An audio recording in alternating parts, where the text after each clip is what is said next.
up, hotties? Welcome back to another episode of Stay Hot. I'm Blaiden Kirk, joined as always by my two favorite co-hosts of all time, Matthew Sponhour and Theo Ash, and we are here to immediately recap day one of the NFL draft. I know a lot of people were disappointed that we didn't do our live stream, but we figured this would give us the opportunity to give more concise thoughts on each pick immediately after they happened. So I'm very excited. A lot of cool stuff, a lot of surprises have happened. So let's hop right in. Matt, Theo, how have you guys been enjoying the NFL draft so far? I've liked it a lot. It's been a fairly exciting year. We've had some good twists. I feel like we weren't going to beat Michael Penix at 8. That was part of our issue here. We got some good ones, but we weren't going to beat Penix at 8. But I don't know. I'm feeling pretty good. Where do you guys want to start? There's just so much to get to. Do we want to just go 1, 2, 3, 4, 5? Yeah. I want to talk about my day. I want to talk. I was thinking about that. I was thinking about like. I want to talk about me. It's like an April Fool's joke, but it's just the wrong time. But it would be perfect to just be like 45 minutes of just nonsense talking about nothing. Theo, I will say you're in Green Bay. You're not necessarily at the draft, but did you go down around that area at all? Yeah, I was in Titletown today. Nice. Milling around, seeing all the super fans dressed up, seeing normal people run the 40-yard dash, which is probably the most entertaining thing that you can do. It saves the draft. There are so many stations with long lines that I'm just like, I don't know if I want to go in there and see the Lombardi Trophy and wait for 20 minutes. It's like a line for nothing. Yeah, there's a lot of lines for expensive beer and just like seeing helmets or something like that. But sitting by the 40-yard dash station and just watching all ages and all builds of people like just booking it is awesome. So it's the booking draft it was for a lot like of 7 fun. seconds. That's the Booking it for a long time, and you can see it on their faces and just in their form. And dads are trying to race their kids and falling over, and guys are kicking field goals, and the ball is like going into the crowd. That's the best part about the NFL draft is watching normal people do drills. So I had a fun time there. And they have these drills at the Super Bowl experience too, but it's not the same. It's not the same. I don't think it packs the same punch. I think they got more nets at the Super Bowl experience because it's indoors. This is like out in the elements, like wind in your face as you run. You know, no nets to keep the field goals in the station area. So I had a lot of fun in Green Bay doing all that. That's good. So that's yeah. good. And my parents got a puppy, and I got to meet that for the first time. Hey. But anyway, no one cares about the puppy. Sorry, Francis. No, what kind of puppy is it? What kind of? It's an English golden retriever, and now we'll get into the draft because I've talked about me. Now we'll get into the draft. Everyone in the comments, rank Theo's new dog. True. On a scale of 1 to 10. It's pretty cute. It's pretty cute, but You posted on Instagram, it went viral. We should talk about the draft. We should talk about the draft. We'll just go in order. I think that is the best way to do it, Matt. Let's start number 1 overall, Cam Ward to the Tennessee Titans. This is what was expected to happen. This is what all the rumors said. The Tennessee Titans gave him the playbook, basically, and he found the $100 bill in it, and they said, we're taking you, brother. How do we feel that we now know that he's going to be a Titan? Look, I'm going to stand by my take on this. It's easy to say I would have taken Travis Hunter when it's not you who doesn't have the quarterback. It's not necessarily to say that I disagree with the sentiment. Travis Hunter is a freakishly special prospect, right? I think all of us on here agree with that. Yes. And Cam Ward is... I don't know how else to phrase this. He's one of the lower ranked, like number 1 overall quarterbacks in a minute, I think. If you put a list together of just how they were as prospects, he wouldn't be that high on it. It's 20 definitely in years that or so. Baker Mayfield. Jameis. I guess I don't know how good Jameis was. I wasn't really scared. I think Jameis was actually... Jameis was coming out of Florida State. Florida State had been amazing. Jameis was a higher ranked prospect than Cam Ward. I don't think that it's even... too close. Maybe, I don't know. I was People loved 12. Jameis. They loved Mariota. Like, those guys were extremely highly touted, I feel like. Mm-hmm. So I definitely like see the vision on it just not being the the right, mover, not being the value play. But I do think Ward is good enough where I'm really interested in taking a shot on him. I think his coolness and his collectedness and the pocket and when he's creating is like a pretty special talent, even if he takes it too far and walks out of bounds sometimes instead of just running for maybe the extra yard. And I think he's got enough arm talent and mobility skills to make me excited about what he can be. And I don't think he's that far away. I don't think this is some major project. So I'm more excited about the Titans today than I was before. I'll be more interested to watch them than I was last season. And I understand you only get the first overall pick so many times. You only get so many shots at a real quarterback so many times. And their offense just steamrolled their whole season with their special teams too, I guess. The horrible turnovers, which Ward still might have, but perhaps not quite Will Levis hands on his head level bad turnovers. Like eliminating some of those and improving the special teams could go a long way, because I really believe in this defense, like Jeffrey Simmons with the secondary that they've got. It's a deadly combination. I mean, they were 8th in yards per play allowed last year.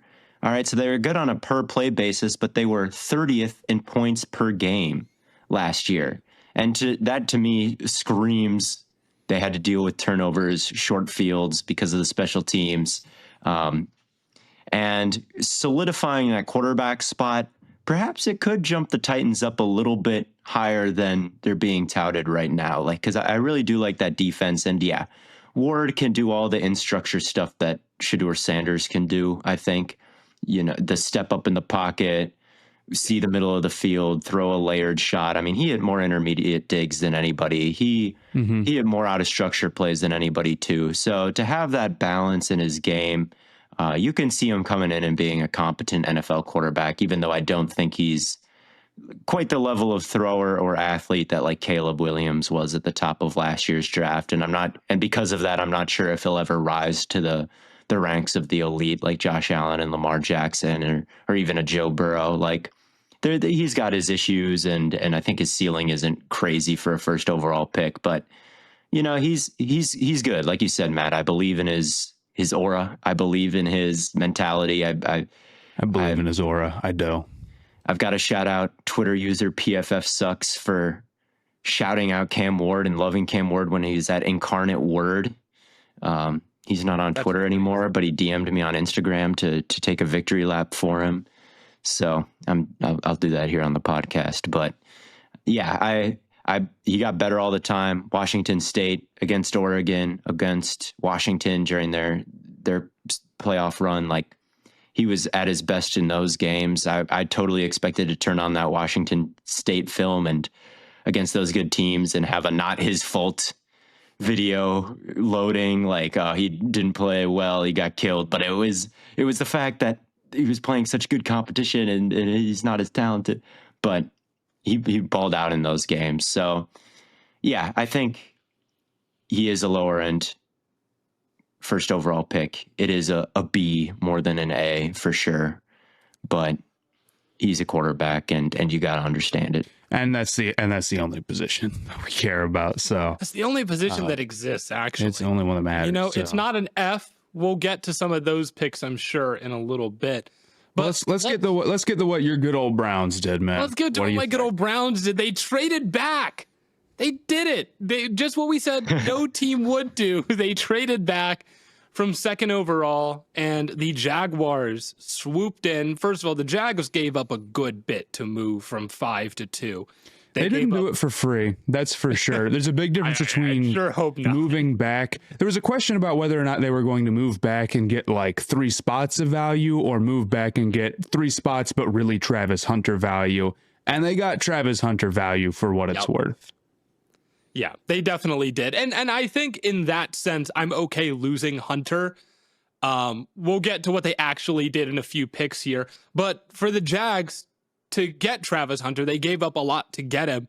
But, I mean, this is what we talked about. You're getting 2 good players in 1 pick. And that's what you're paying for, more so than like, you're not just getting a good receiver. You're getting a good receiver and a good corner. And I think that works out really well for Jacksonville, because they don't need him to be like the only good corner they have or the only good receiver they have. They've got Campbell, they've got Brian Thomas Jr.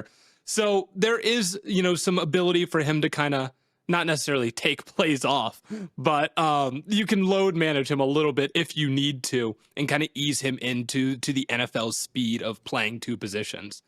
This was my dream spot for him. Like early in the draft, I'd keep trying to find ways to let him fall to Jacksonville because it's just such a need on both sides of the ball. And I think Liam Cohen, with what he did last year, is going to find creative ways to get him the ball. And it's hilarious how much corner and wide receiver is a need for them. You know where they've ranked in drop rate over the past 4 years? It's 8th, 10th, 3rd, and 1st. So every year they're top 10 in drop rate. Last year, what order does that go in? So they were 8th last year, 10th the year before, 3rd the year before that, 1st. I was like, they get Lawrence's rookie year. Brian Thomas Jr. I was like, that can't be true. No. They've gotten a little better these last 2 years, but and on the other side of the ball, the numbers are even more appalling. Their defense versus the pass, minus 104 total EPA last year. The next worst team, negative 83. Matt, do you have any guesses on what team that was? Packers? No, another P team. Browns for sure. No. So, but at any rate, it was the Panthers that were substantially better than the Jags at 31. Like they were the worst team by far defending the pass. So, to me, that screams Travis starts at corner because I think that's the worst need, and then kind of mixes in as wide receiver 2 or 3 in that offense. In certain packages, maybe while he gets his feet wet before eventually becoming maybe someday a full-time player on both sides. But I think trading up is fine for him because, like you said, it's two players. If he doesn't work out at one position, he could be an elite one at a different position. Right. So you don't get the, we only got, if he doesn't work out, it's over. Like he could not work out and still work out. It's kind of a rare situation. It really is 2 for the price of 1. So I like trading up for him, and I think. It's great. I'll be real with you. I hadn't really thought much about the Browns trading down. I just hadn't. And I hadn't even thought about Hunter's fit everywhere because I'm just so BPA pilled. I don't think about that at the top of the draft at all. Right. And second off, because I assumed he was going in the top couple of picks, and I just didn't really think that anyone was going to pass on the deal, which I guess was kind of like small-minded of me. But I was thinking before the draft, a Brian Thomas Jr., Travis Hunter wide receiver combo is ridiculous. That's going to be ridiculous. Brian Thomas Jr. was so good last year, you can't even really explain it without sounding like you're giving a ridiculous hot take, and you're better off just waiting one more year for him to solidify it before you start really speaking about him and how good he is. Turns out like he's just exactly who he was billed to be. Like he's just the top end of what he had the potential to be, like we were talking pre-draft. Travis Hunter is going to have among the best ball skills, if not the best ball skills of like any player in the NFL. And we'll say any rookie for now. Any rookie for now. Any rookie coming in. Yeah. Like they're that good. They're going to be up there with just about everybody. Yeah, they are. They are. And he's an incredible athlete with incredible instincts. Like those are going to be 2 guys who are just ruthless.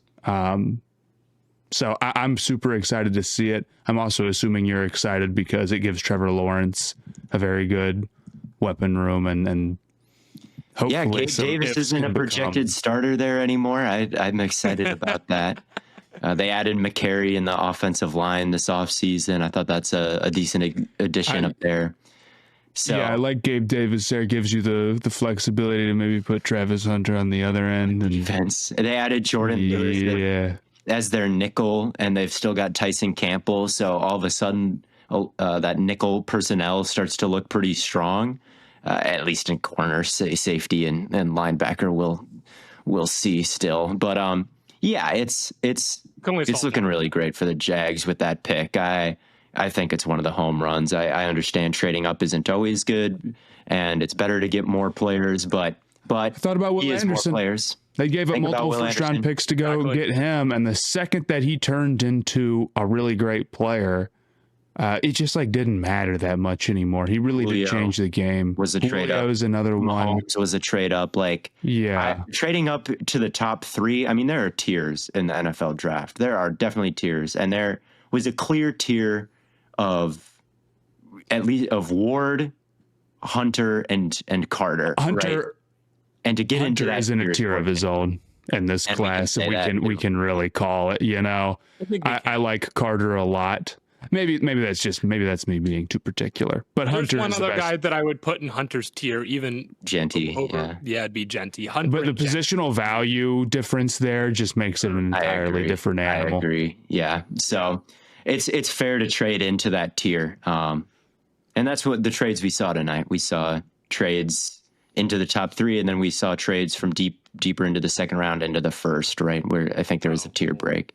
Well, at least we saw it for maybe one of those teams. Some of these teams did better than others. Well, let's talk about the Giants, and we can talk about them as a whole here. Like, I guess we can. Do you want to talk about both of their picks, or just There's no reason to sit here and There's no reason to pretend and maybe we'll see them later. Like, Okay, so let's talk about third overall. They stuck where they were and they took Abdul Carter, which beautiful. Correct I thing love to it. do. In my opinion, that's what I would have done. Carter's a beast. I think he's, a great athlete. He's got suddenness that you don't even have to know anything about football to see. He can bend around the edge. He was very productive on a very good defense against very good competition. I understand there's maybe some concern, Theo. I saw you said something about, is edge their biggest need? No, but I also would disagree with drafting for need this high.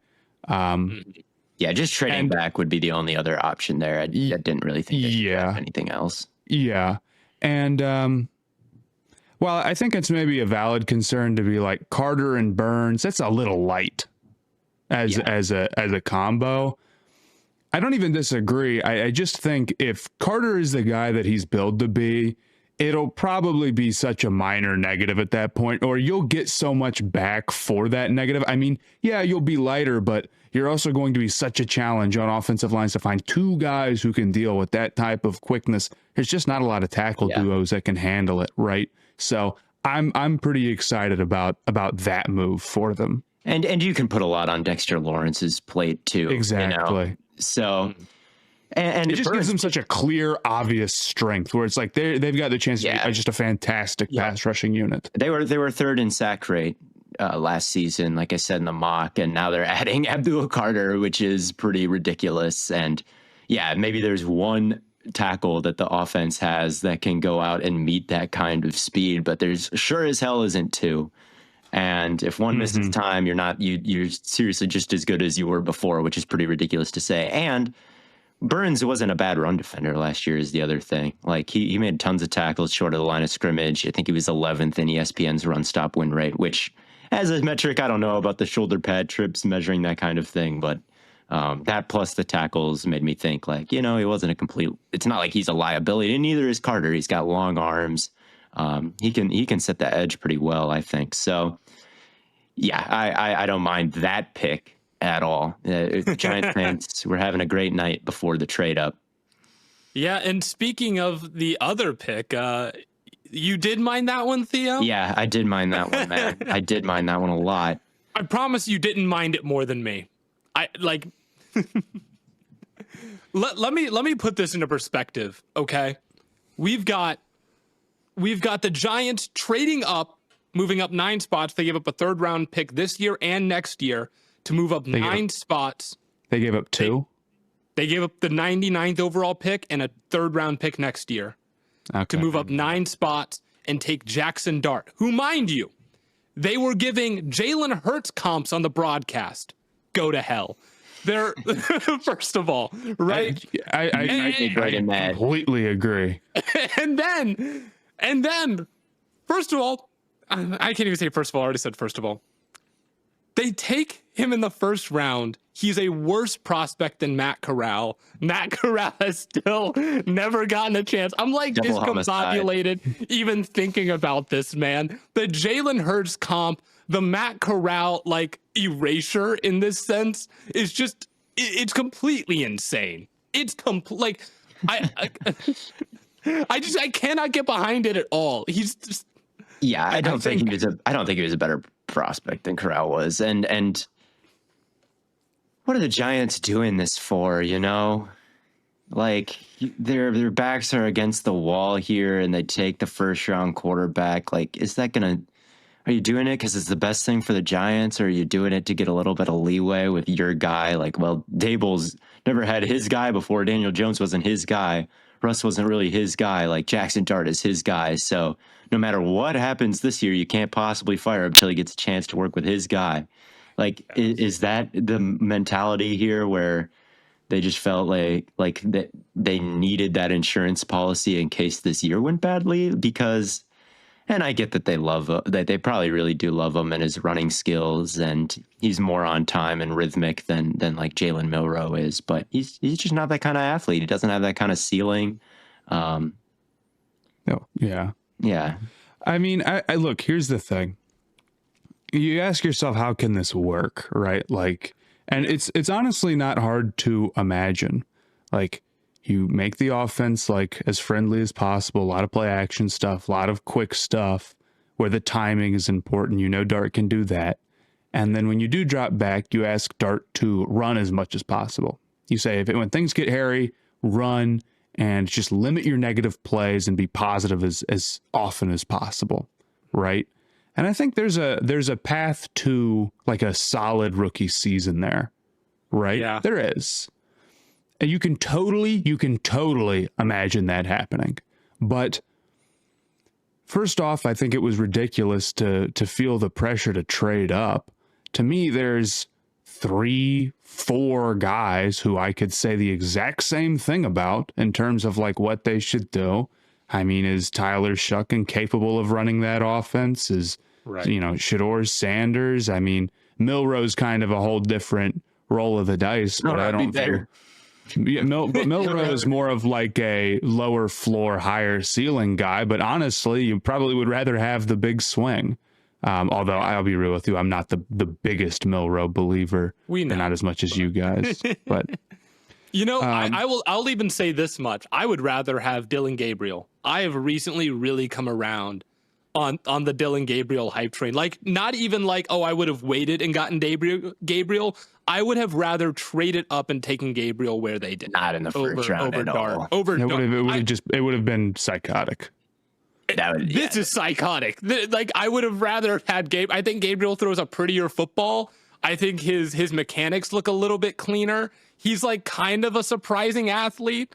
I don't know, man. Like, the lefty stuff looks weird he to physically people, can't do rushing wise what Dart does. I agree that when they're like Dart is like kind of like a physical runner, right? Like he's like he's like kind of big, and to compare him to Jalen Hurts because of that is like so ridiculous, because Jalen Hurts is like, you know, I mean, he's one of one, and he's the most physical runner since Cam Newton. I mean, that's what Jalen Hurts is. It's an absolute top tier. Than that. It's something like he's one of the top tier one guys. Maybe I'm forgetting somebody, or maybe we'll. Yeah, I think that's fair. Regardless, I think that's unfair. I don't know. I just don't think Dart is this level of prospect. I think a guy running the phony Ole Miss offense is a huge risk. I don't think he has crazy arm talent. And it's like at that point when Daniel Jones. Yeah, I mean, it's just like, and here's the thing. Daniel Jones had that good year in 2022. In 2022, he had that. And I kind of feel like Dart is a more calibrated, actually, I know Dart is a more calibrated runner than Jones. And it's like, okay, if we could get the deep ball accuracy right, I feel like this thing can kind of work out for a while, but I just don't love the ceiling on it, even in the best case scenarios. And the conversion rate on getting those guys who come out of those RPO offenses to turn into true good pro style NFL quarterbacks with like the ability to sit through reads and throw with anticipation. I mean, that's not easy to do. So I don't like taking a chance on that type of guy. I think it's kind of a decent risk and not that crazy reward because of the tools. And while maybe you can like sort of make it like kind of work at like a low sort of level in a sense early on, I don't know if that makes me actually love it. So it's one of my least favorite picks of the draft. And you're sitting here with no other quarterbacks taken in the first round. I don't know if they were really actually trading up to beat anybody. I'm very suspicious Get the of fifth-year it. option, right? Maybe you could say that, but why not trade All the way up to 25 for multiple threes? Yeah, I don't know. And then just for Dart, I mean, he's just not that good, man. His arm isn't that good. His mechanics need to be reworked. It's like, yeah, he is a good runner, and I know how Dable values that and all the things he did with Jones, but it feels like he fell in love with something, and it's just never good to do that in the draft, I feel like. It's almost overcorrection on like the Daniel Jones, like holding the ball too long stuff. And it's like, well, let's just get a guy who can, do this RPO quick game stuff. Like that's almost what it feels like. Or does Eli have a lot of say is another thing. I know Eli went to Ole Miss, and I'm dead serious. Like Ole Miss, he's a big Jackson Dart fan, and maybe him and I like that theory. That would be an awesome thing to have they be all true. got together and they were pounding a few brewskis back, and they were like, Jackson Dart, bro, like he can take it between the tackles, bro. And Dable's like, man, QB power in this era is gonna be such a weapon. Like you get the +1 in the run game, bro. And they're like, dude, they're gonna run the Miss is a factory, bro. It's gonna be a scoop and score. Like they're like, we're gonna trade up, dude. Like it's gonna be so awesome. And then now they're like, what did we promised Eli we'd do what? And you know what? He does kind of look like Dart does kind of look like a frat bro TikToker a little bit, dude. Like, after he got drafted, at least on the ABC broadcast, they talked about how much he loves Star Wars and how he had a Star Wars party when he was a kid. He might be the GOAT, actually. And how Revenge of the Sith was a favorite movie. Like every other player's story was like, man, my friend died in a fire, and like I went through. I feel like when Darts came up and he's like, I really like Star Wars. I was like, was that really worth it? Worth the whole profile? But I guess he does do the eye paint in honor of Anakin, so it does kind of feed into what you need to know about him. I feel like he could cosplay Anakin Skywalker. Dude, liking Revenge of the Sith and having that be like your whole personality is a red flag, though. Like on the field, and like trying to Anakin core yourself with the hoodie, like interview and the eye paint. I don't like that. Is not what Tom Brady would do. That's not what Peyton Manning would do. You know what? You're right. That is not what Tom Brady would do. That's not. I don't think that's. I don't like that. You know whose interview immediately after the draft that I loved? Will Campbell's, who was taken 4th overall to the New England Patriots. He's walking off stage and they do like that immediate side stage interview. And they're just asking him like how it feels to be to be drafted to be a Patriot. And he's just overwhelmed with emotions, like immediately. And I'm like, first green flag, like just clearly love for the game, wants to be there, right? Then they ask him what he's going to bring to the Patriots offense, how he's going to improve the offensive line. And he says, I'm going to fight and die to protect the guys behind me. He's Kobe Bryant bro. He's Kobe Bryant for 300-pound guys. Like, yes, dude. No, he's going to be a 10-time All-Pro. No, like he's going to be a 10-time All-Pro just because of that. I guarantee it. He doesn't have Mamba mentality. What's a offensive line animal? He's got like bear mentality. Yeah, like polar bear black bear mentality. I don't know. Grizzly bear. Warthog mentality. He is.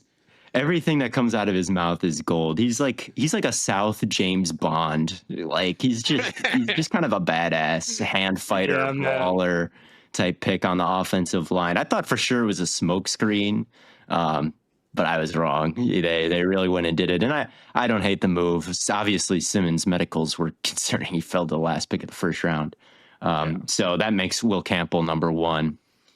And I just think, with him, I'll be really interested to see how his style translates to the league. He is very upright, and his punch doesn't always land, and it's a little bit short. I think he could do more to kind of loop under instead of always kind of punching straight. I think his punch could use a little bit more variance, even though it's very heavy and well-timed. I think guys can start to expect his timing and really get into him and walk him back into the quarterback. It happened a lot And there's a lot of kind of stalemates where he was getting walked back and then Shamar Stewart didn't finish the sack or something like that, or the quarterback was able to escape. And you're like, I don't know. That was kind of a pressure on Campbell, even though it wasn't a sack. There is a lot of that, but man, his feet are so good. He's always one-on-one. His hands, he's so crazy strong, and he fits his hands in the right place very often. He can really power you in the gap scheme run game. But yeah, there is a bit of work that needs to be done, and I think against power rushers who he's more of a finesse guy, and I do worry about him getting walked back a little bit as a rookie. But I still like the pick. I think there's a lot of development. He's still only 20. That was true for him as a freshman at LSU too, and he got better with it. I'm not saying necessarily that like progress is linear in terms of like anchor, which is essentially what we're talking about, because he's both like naturally strong, but maybe he isn't always a great anchor. I think that comes down to grip strength versus like lower body, whatever. But that was a problem at LSU early, and it got better. So it got better, but it's still not great, It's still not great, but there's levels there with that specific thing. And I think it comes down to his punch and lowering his punch and protecting his frame a little bit more. I do think he's always kind of shooting his hands straight out. Like I was watching Rashawn Slater right after watching Campbell to be like, what do these guys kind of do differently? Like, how does Slater compensate for the short arms? And I feel like that looping low punch and kind of getting up into guys helps him anchor a little bit more than what Campbell's always doing. Because I think he's got anchoring ability later in the rep. Like he kind of loses early and then he's able to kind of rework his hands, and he's really able to kind of sink his feet and play on the sides of his feet and sink his hips and play on the sides of his feet and eventually get in that spot, but not after getting walked back. So I think there are some things to clean up with his punch for him. Not the greatest like wide zone reacher type of athlete like Membu is. Yeah. But still a strong player, and just like I said, he got polar bear mentality. He's Kobe, so I think he'll find a way. There's a level of nastiness and desire you have to play offensive line in the NFL or offensive line in general, and I like Campbell, but we're talking about him like he's pinning. No, it's different. Penning is quite cornier. It's good nastiness, not bad nastiness. Penning is Dylan Brooks, and this is Dylan Brooks mentality versus Mamba mentality. Yes. You know what I mean? Yeah. It's like it's a guy that's like evil versus a guy that's evil versus the guy who's the protagonist. Literally just seems like being good. But maybe people are falling too in love with just his quote. I think he's good. I don't think he's penning. I'm just, you know what I'm saying. I know what you're saying. Well, they drafted him. The story they told after he got drafted by the Patriots was in the interview with New England. Vrabel put on a vest and told Campbell to punch him as hard as he could. and Campbell punched him, and Vrabel apparently fell over and said, "That's our guy." So maybe they are good.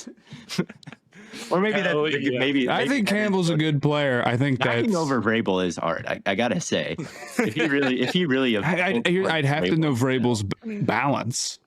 I'm assuming it's pretty good. Was he in a staggered stance? I mean, if he was just standing straight up, feet together, I don't care at all.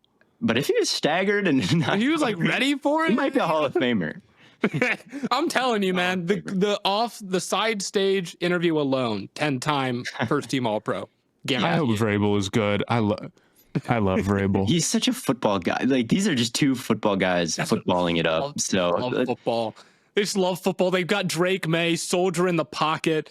I wish the Browns had a soldier in the pocket. Luckily, they got Mason Graham to back guys into soldiers in the pocket. Well, maybe not so much back guys into, but swim through the A gaps and really disrupt pockets that way. I will say, as much as I love Mason Graham, I wanted Genty with this pick. I did. And that's the one thing that I'm like, to trade back and lose out on, in my opinion, the three best players in this class when we were sitting at 2 does sting a little bit. But to come away with Mason Graham, who I think is still a top 5 player at 5, it's going to be good. Him and Myles Garrett, I think, are going to wreak absolute havoc it's going to be really hard to deal with both of those guys, especially when, like, I mean, the number of times where Garrett lines up in an A gap, and I mean, you could have Garrett and Graham literally right next to each other rushing, adjacent gaps, and that would just be impossible to stop. Yeah, I agree. I think Graham's a very good player. I don't think you're going to be mad at that. No. I mean, he's just such a burst off the line, and he's so strong with his hands, a lot like Campbell, honestly, that it makes up for maybe his lack of overall size and maybe length. I understand why people maybe got a little bit lower on him as the process went on because of those things. And admittedly, he's a little unorthodox, but I just think the results kind of speak for themselves at the college level. I hate to be like, look at the production, but there's nothing phony about what he's doing. This is a guy who is taking over games. I mean, the Ohio State game, he took that game over. That was all him. And that's not only against the pass, but against the rush as well. He might not be a guy that you want to have take on double teams, but that doesn't mean that he's a bad run defender. It just means that he should be in a different position. Okay, he shouldn't be your nose tackle or whatever. And look at the scheme he's in. Blitz, JOK, exactly. Right? Peeling off doubles and Garrett demanding double teams and guys spiking and changing where they are pre and post snap. Jim Schwartz is him and Mike Hall. Yeah, him and Mike Hall and Alex Wright, and they got Jordan Elliott this offseason, and Malik Collins is who I was thinking of, actually. And McGuire, like, this is the Jim Schwartz way. We need as many different body types and as many different weapons up front as we can get so we can build pass rush paths that layer.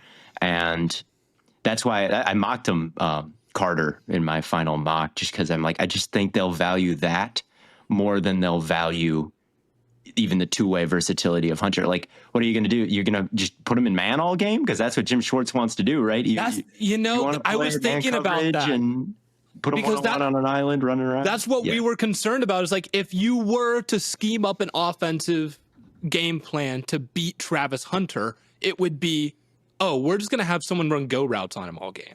It's like, if you're lined up against Travis, it's like, go, just vertical. Even if you're not getting the ball, just run him off. Just gas him all game. Like, that's what you would do, because the Browns want to run a ton of man coverage, and that's how you would handle it if you were playing against them. So I don't necessarily hate them trading back, and again, like, getting Graham, I think it's a good fit for the defense, Theo, like you said, with what Jim Schwartz wants to do. Man, Genty would have been sick. Genty would have been so sick. He would have. I mean, the run game fell off so bad last year with Nick Chubb wash, but I just think the pass rush versus the running back, I do think positional value still does exist to some extent. Sure. And Graham is one of the best players in the class. Like, he's small, but he gets into you so fast that it doesn't matter. It's not like if they had taken someone outside of like the top 5 guys, I would have been like irate. But Will Johnson pick. I love Will Johnson, man. Will Johnson's the next best player on my board after these top 5. So, well, maybe they can get him next round then. They might be able to. Hey. He hasn't gone yet. And they're sitting at 30. Pick. They're 33 and 36. So he's not really a man cover Schwartz guy. No, he's not. He's not a Schwartz. He's not a Schwartz fit. But we'll see. Let's talk about Genty. Let's talk about him. He's a Raider, dude. Okay, let's look at this Raiders offense right now. Geno Smith, Brock Bowers. I was just going over it earlier. Geno Smith, Brock Bowers. Who's their other receiver? Who cares? No one good. Jacoby Myers. They've got Jacoby Myers. He's a pretty good wide receiver. They've got they've got Jackson Powers Johnson on the offensive line. They've got Colton Miller, and now they add Ashton Genty. I don't know why I couldn't remember anyone's name there for a second. Well, it's because they're not a very good receiver room still. It's not a very good receiver room, and you would still like to see them add a receiver, but the addition of Ashton Genty makes them very. You'd like to see it. You gotta see it. They still need a receiver. I like the Ashton Genty pick, though. Ashton Genty is a good player. And I want I want to make this clear. Not only is Ashton Genty like a good pick because of how good he is, but I disagree with so many of the different angles that have been taken this offseason to talk teams out of taking him highly. Positional value absolutely exists. It's not up for debate, and it's really important, but it is not more important than picking players who are good. It isn't. And when you worry about positional value, it's not necessarily a bad thing, but you move down your board to take guys down your board of just like your overall ranking of prospects. And that can be worth it at times. But I think with Genty and how great he is, I mean, he's the best running back prospect in the last 5 years. He's right up there with Saquon, last 15. I mean, I don't know how many guys would be ahead of him, but it ain't many, right? And he can do absolutely everything. He can be used in every possible way. Like, he's a totally uniquely special player where even other dudes who were taken to the top 10, like, it's night and day. These aren't even the same level of guy. But when I think that, and then I hear, well, you know, he can't fix the running game all by himself. Not untrue, not completely like false, but it's a ridiculous standard to hold a running back to. It's not one that we would hold basically any other position to. Nobody thinks Malik Neighbors is a bad pick because the Giants' passing offense sucked. Nobody thinks that Brock Bowers is a bad player because the Raiders' passing offense sucked. Not to say that receiving threats don't have more of an impact maybe than running backs do on the run game. Like, that's fair. But I think so many people are trying to color it as like Genty can't matter because he's a running back, or if you can't fix it all by yourself, you don't matter. Well, that's not true. The other angle is that, well, Genty is fine high, but you got to do it in the right order. Completely disagree. I can't stand that angle at all. The idea that like an NFL rebuild is like an NBA rebuild and they take like 4 or 5 years to get going is ridiculous. An NFL rebuild for most teams are a year away from nailing an offseason and making the playoffs. I would argue virtually every single one. Certainly there's some exceptions. But teams are not that far off. And even then, you cannot go into draft night saying, well, this is how the board looks when we have to pick. But unfortunately, we need to get our players in this order. You don't get one move for an entire offseason. You don't get one move for an entire build. You can take Genty and then build the offensive line after that. And how you'll be judged is not based on what order you picked guys in, but how well you addressed each position, right? If I pick offensive line the year after Genty, right? Like, that's when the Raiders decide to invest in offensive line. It's not going to matter that they picked Genty the year before and then went offensive line. It's going to matter how good of a job they did getting that offensive line. I think Genty has all the potential in the world to be a great, great player, like a special, special dude. I think some people have forgotten exactly how great he is and have just filed him away under elite running back prospect, but that doesn't do him justice. I have no problem with the Raiders taking him this high. I think it's going to be a lot of fun. Yeah.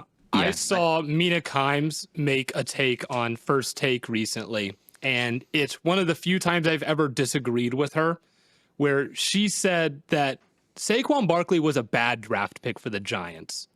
And that rubbed me a little bit the wrong way because they made the playoffs with him in 2022. He was rookie of the year with 2,000 all-purpose yards. He had, 1,600 yards from scrimmage the following year. Like, he was, I don't know. Like, I don't want to. It depends on your angle. I don't want to slander. They didn't go quarterback when they really needed one, and there was great quarterbacks in that draft class. Yeah. Of course, that's fair. So I can and they see went quarterback the next year, and they drafted a bad one, right? Like, that's really the failure. Is like they drafted a good player in Saquon Barkley, and then they failed to build around him. And that's true. You know what? And I'll give you that because a lot of like the running back analysis has just turned into blaming literally anything that happens on the team taking the running back. Now everything is their fault. Daniel Jones sucks. Saquon Barkley is foolish for that, bro. That's why you don't take him. It's like, what? What are you talking about? It's insane. And here's the thing. I don't agree or disagree with like the core principle that they're talking about, which is that a running back is less valuable. A running back maybe has less impact on the rushing game than you would maybe expect. It has less impact on the rushing game than a wide receiver, or that like the value of having like Genty on a 6th overall pick deal isn't as good as the value of having Malik Neighbors on the 5th overall pick deal. Like, all of that is true. But with a lot of analytics stuff, I feel like personally, the idea can be right and then taken a little bit too far. It can be, you or can things still can go change, overboard. or things can change. Like, I really think the analytics era came up during the Legion of Boom era, you know, like in Seattle, kind of specifically. Like, it was a one high shell era in 2015 and 2016, and now it's too high. And if you're playing a too high shell, maybe 22 personnel invest in running back is kind of the way to go these days. I mean, that's what last offseason certainly showed with all the running back additions, and maybe even a Dirk Cutter type of back who's more between the tackles. And he's Genty's good, but he's no Christian McCaffrey, right, in terms of like receiving talent, perhaps. But man, I just think the Eagles won the Super Bowl because the Chiefs tried to take away Saquon Barkley. Like, they blitzed the nickel. They did everything they could to plug all the gaps and prevent him from going anywhere. And that opened up so many things down the field for Jalen Hurts. Yeah. If it was DeAndre Swift, maybe they would have played cover 2 all game and taken away AJ Brown and Devontae Smith up the sideline, and maybe there would have been some more issues. And, that's what the problem. They lost the Super Bowl without Saquon Barkley 2 years ago to the very same team. So, yeah, I think running backs can they do, not even perhaps, they do have less value in the running game than you might expect. Certainly they had less value than people thought 10 years ago, right? When no one had even conceptualized this idea yet that, like, man, running backs you can lose a running back and your stats stay the same. Like, that is a groundbreaking idea. And yeah, it is true, but maybe running backs have more impact on the passing game that you might expect. Or maybe, again, in this era with the Fangio defenses, maybe the analytics would say if you started it, a couple years ago, maybe the analytics would say, like, well, running back is kind of important, but we haven't really updated our thoughts on it yet because it just hasn't been very long that Fangio's system has been like the defensive infrastructure, right? But right. Look at Staley. He got killed by running backs in the running game, right? So if more teams are going to that or copycatting that, like, yeah, Genty can be a perfectly fine pick. He's a great player. Think Maurice Jones-Drew, like, again, these cutter running backs, Maurice Jones-Drew, Michael Turner, Doug Martin, but like better, I think. Like, maybe it's no exaggeration to be like, yeah, he's better than Doug Martin, no exaggeration. I mean, Maurice Jones-Drew led the league in yardage, and I think that's who Cutter would say he reminds him of, and I think Pete Carroll would say he reminds you of Marshawn Lynch with the way he's able to bounce off tackle, and his footwork is ridiculous, and he's able to receive a little bit as well. And Marshawn Lynch is worth taking at 6. He's worth taking over Armand Membu, in my opinion, right? Because that's the decision that you're making if you're the Raiders. Do we take Genty or do we take Membu and build the line for the running back?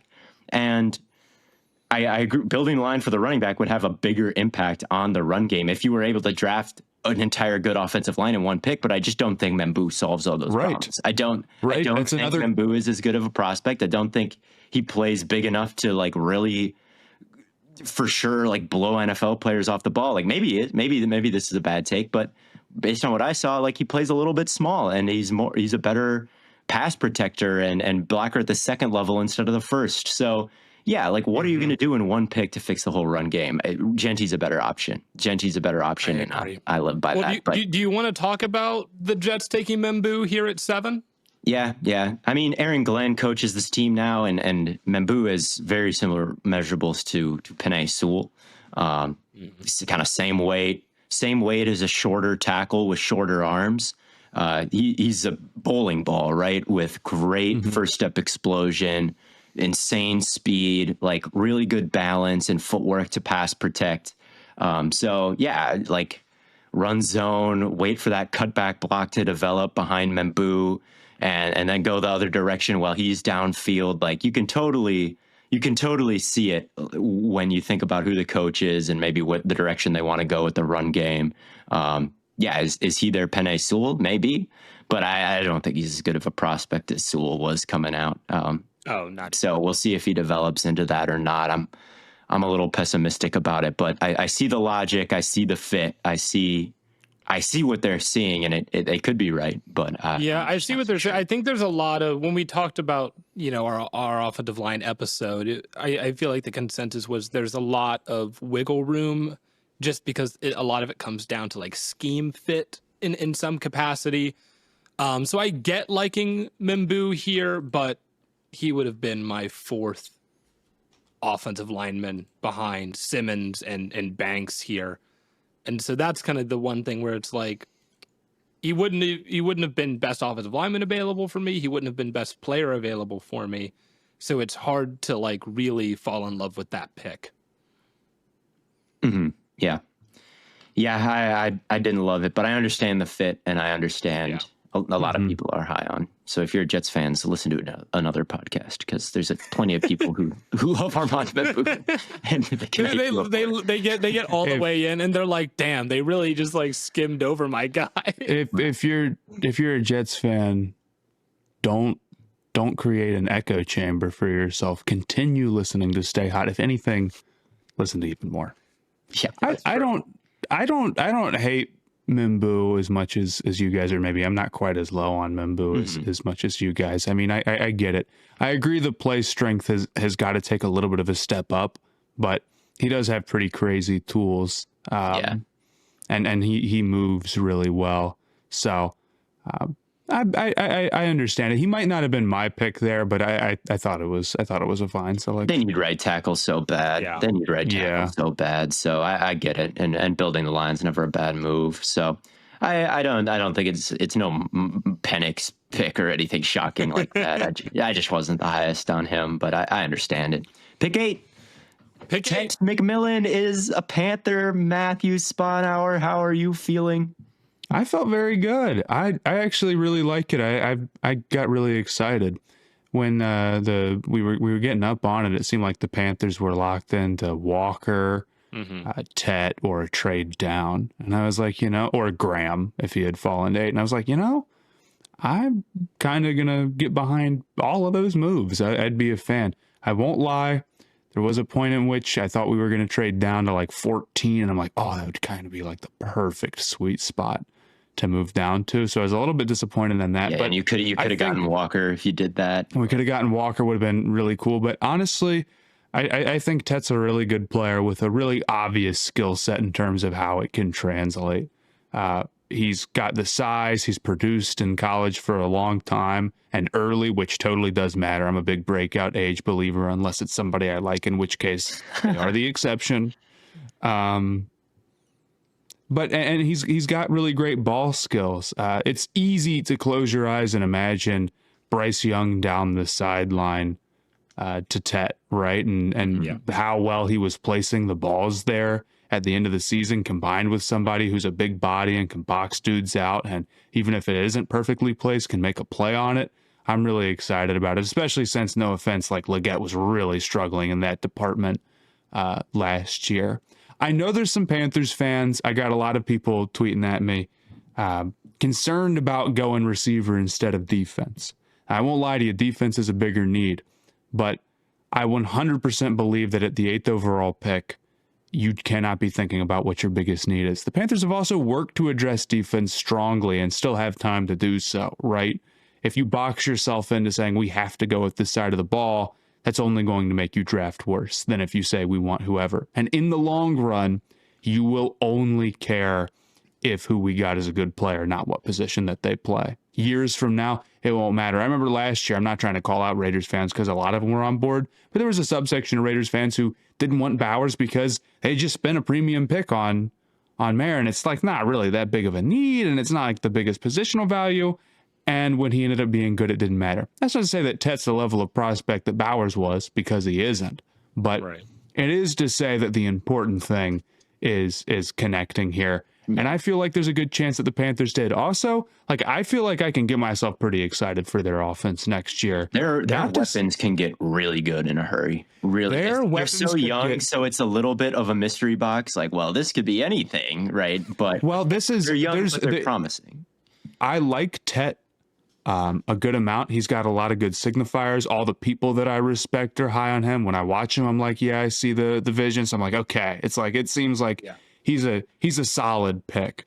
I think Leggett, like, if he can get the ball skills going a little bit more, like, he was winning at the next level. Jalen Coker, I thought, like, legitimately looked like another good depth piece there.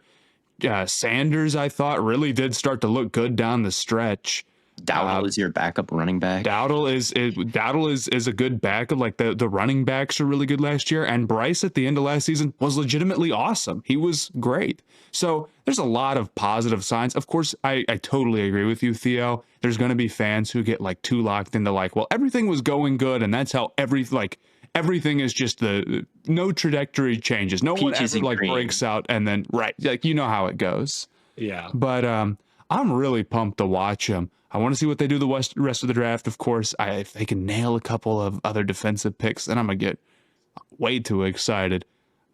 But sitting there and taking Tet, I was like, this is a guy who, like, we've been talking about him forever, and he's high on the consensus board, and he's gonna make the offense more exciting. And it's like he's gonna help the young quarterback. I'm like, there's just a lot of good stuff here that I'm liking. So I was a fan of the pick. And the wide receiver room is just a lot more bulletproof now. Like if they went into it and kept it the same, like, and Leggett doesn't like take a jump immediately. It's like shit. And Thielen starts to fall off a little bit. All of a sudden, it's like, man, this offense really isn't that good.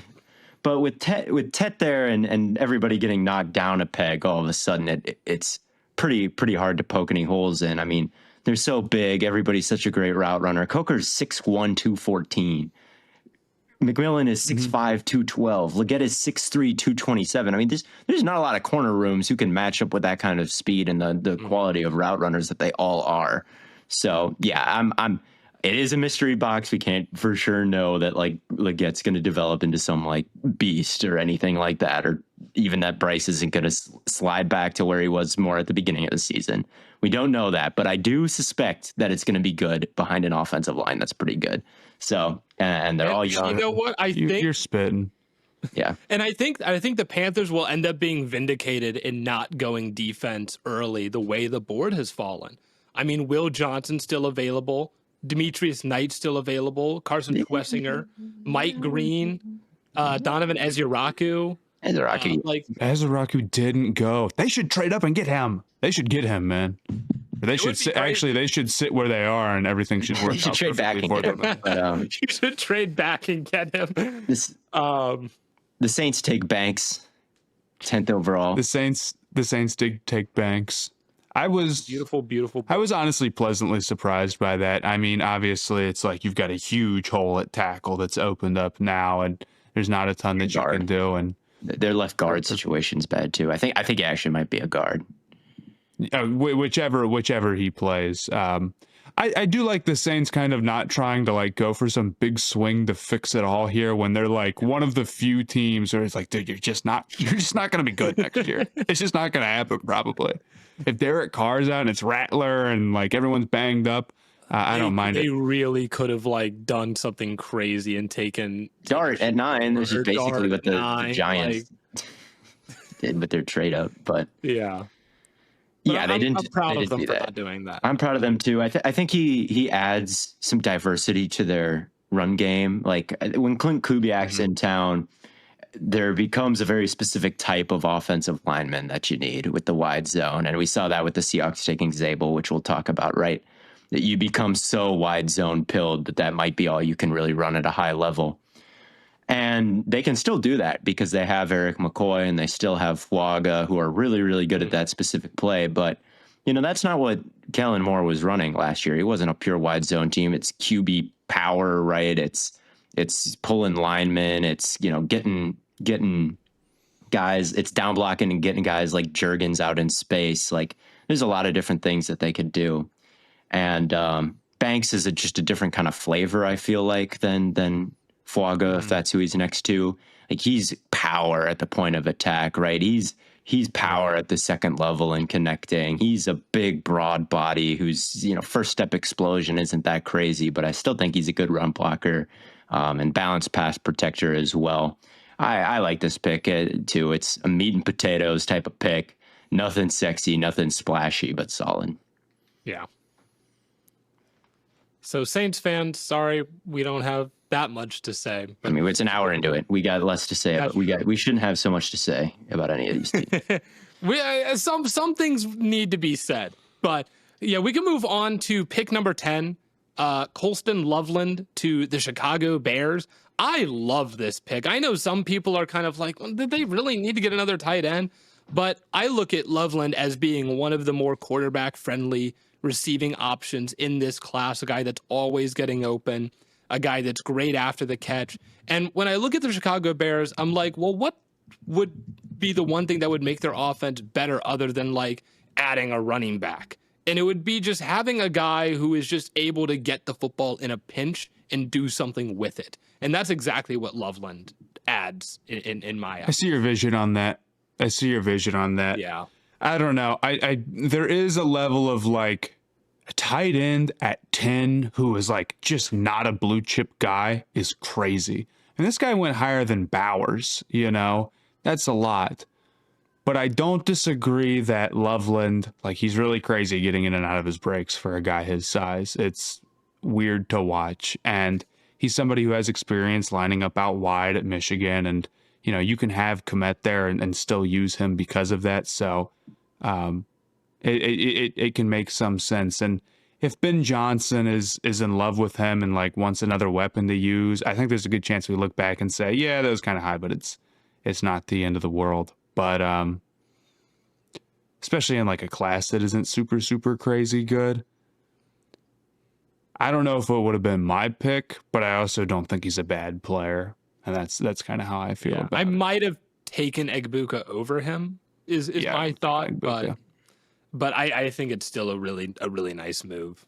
Yeah, and he's a 12 personnel guy more than he's a 11 personnel guy, Ben Johnson, and I think that played into it where they want to be able to get heavy and run the ball, and a tight end helps them do that. Although Loveland's not as good a blocker, and he doesn't project to be as good of a blocker as Tyler Warren, I think, even though I don't think Tyler Warren is the craziest blocker. Like Loveland definitely isn't, and probably will never be, whereas Warren it's more of a technique thing than like a size lower body thing. Mm-hmm. So yeah, from that perspective, it's like, well, they got two tight ends, but are either of them like really people movers if you're going to be a 12 personnel team? But he reminded me a little bit of Tet when I was watching him, honestly. It's like, well, he's crazy. He's big. His flexibility and the way he's able to kind of contort himself for low catches and catches behind him and catches above him and you know, twist himself all around at his size and also get in and out of his breaks. I was like, well, yeah, he reminds me a little bit of like McMillan if you're using him both in the slot, right? And yeah, I think when you look at it that way, you know, McMillan went 8, he's at 10. If they kind of do similar things, and one's even a better blocker if he's in the slot right all the time. So I didn't hate it. I didn't hate it. Like if Josh Simmons was fully healthy, I'd probably go with that if I was them. I still think they need more bodies in the defensive line room, but I also don't think Shamar Stewart is as good of a prospect as him. Michael Williams, maybe I would have liked, but I don't hate this one either. Like I could see having to talk a Bears fan off the ledge taking a tight end, but it's more of a B- pick than like an F pick, perhaps. You know? Right. I totally It's agree. definitely not an F pick. I can't see. It's good. It's good. Yeah. He'll, I people give Tet the Drake London comp. I think Loveland deserves that comp more. Oh, that's kind of an awesome take, Blaiden. Like, I don't know. I kind of like that take. Tet just doesn't move like London does to me. Loveland does. Yeah, I agree with that. Like, I completely disagree. It's not in the sense that like Loveland is as good as Drake London, but in the sense that like they move in similar ways. Mm-hmm. I agree with that.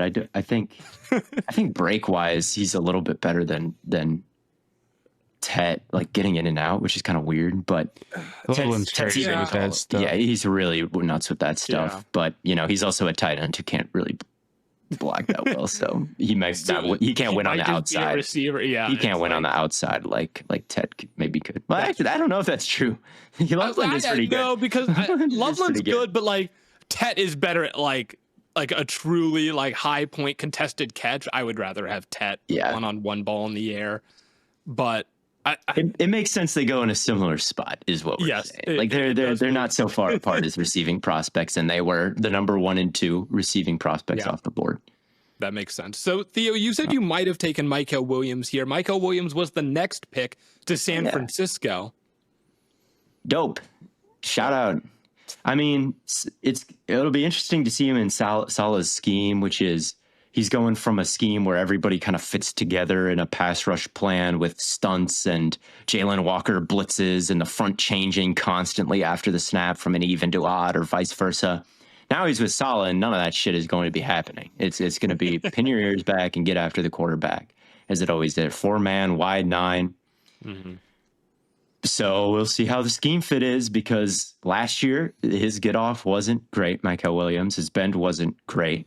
But he was also dealing with an ankle injury, and that definitely feels like something that would affect both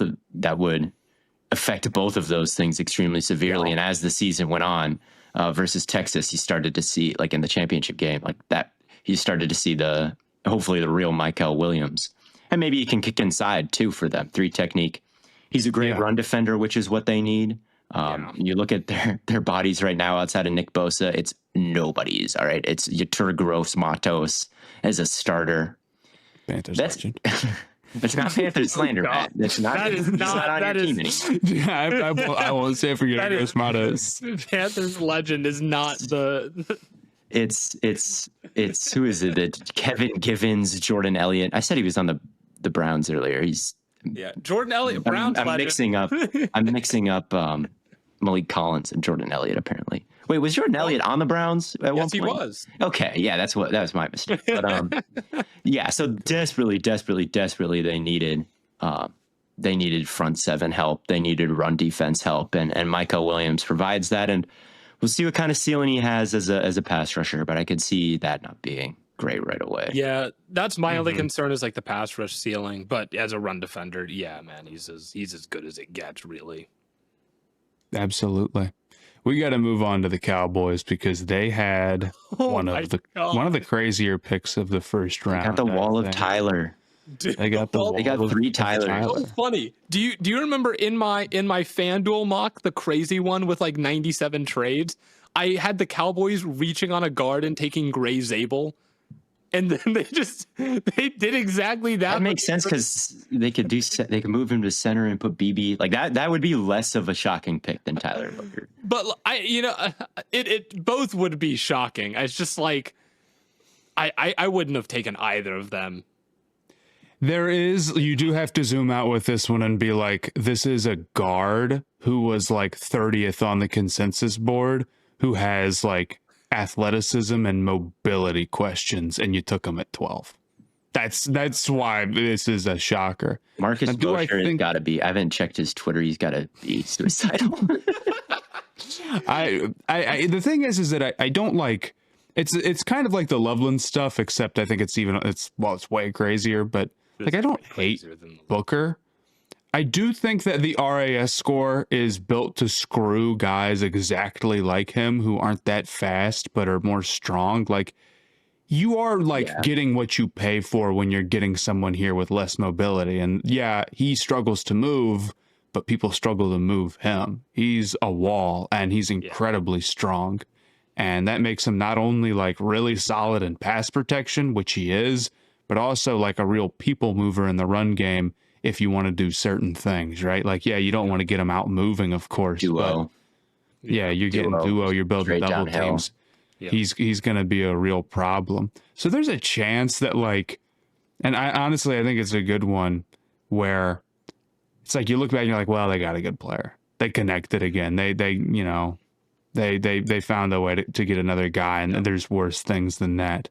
Not saying I agree with it. Not the offensive lineman. I would have taken it 12. And if I was sold on Booker, I really would have thought about like pushing hard for a trade down. Mm-hmm. Right.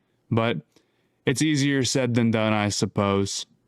But don't get me wrong. Like, the analytics are not wrong in saying that this type of play overall, make it 20 times, not a good one. Not great process. Yeah, that's exactly how I feel, Matt. It's like, probably good player. I like Tyler Booker a good bit, but it's too high. He just limits your run game available. He's not the best player available. Like, I would have gone receiver here again. Egbuka was still on the board. I would have so easily gone Igbuka, who's just a better prospect at a more Yes. valuable position at an equally big need. Yes. Yeah, Igbuka is better than Booker. I really think so. And that makes this one of the more egregious picks of the first round to me. I don't think the Cowboys always do this. They don't care what the fans think. All right. They're doing their own thing. Okay. We know that. We know that.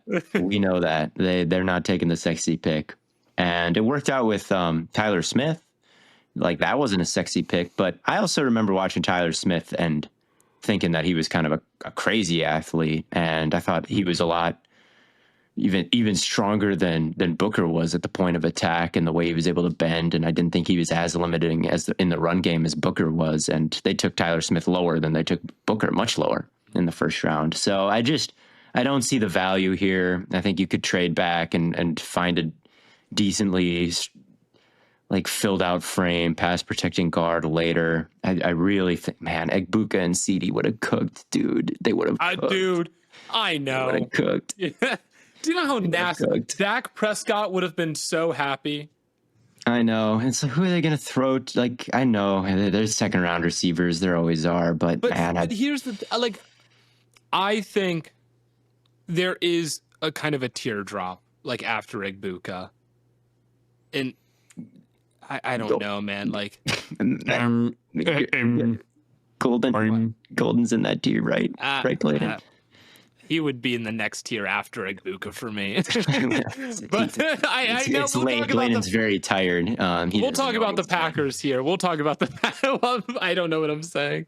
That's true. Who picked 14? Who picked? Well, 13, we need to talk about 13. Dolphins, Kenneth Grant. Oh, yeah. Kenneth Grant, which I also would have entertained Kenneth Grant if I were the Cowboys. They need some help in the run defense. But I like this pick for Miami a lot. I think Nico was. I'm excited about his potential. Yeah, he's already coming in as like a real people stopper, run stuffer, and I kind of think his pass rush juice is more than nothing.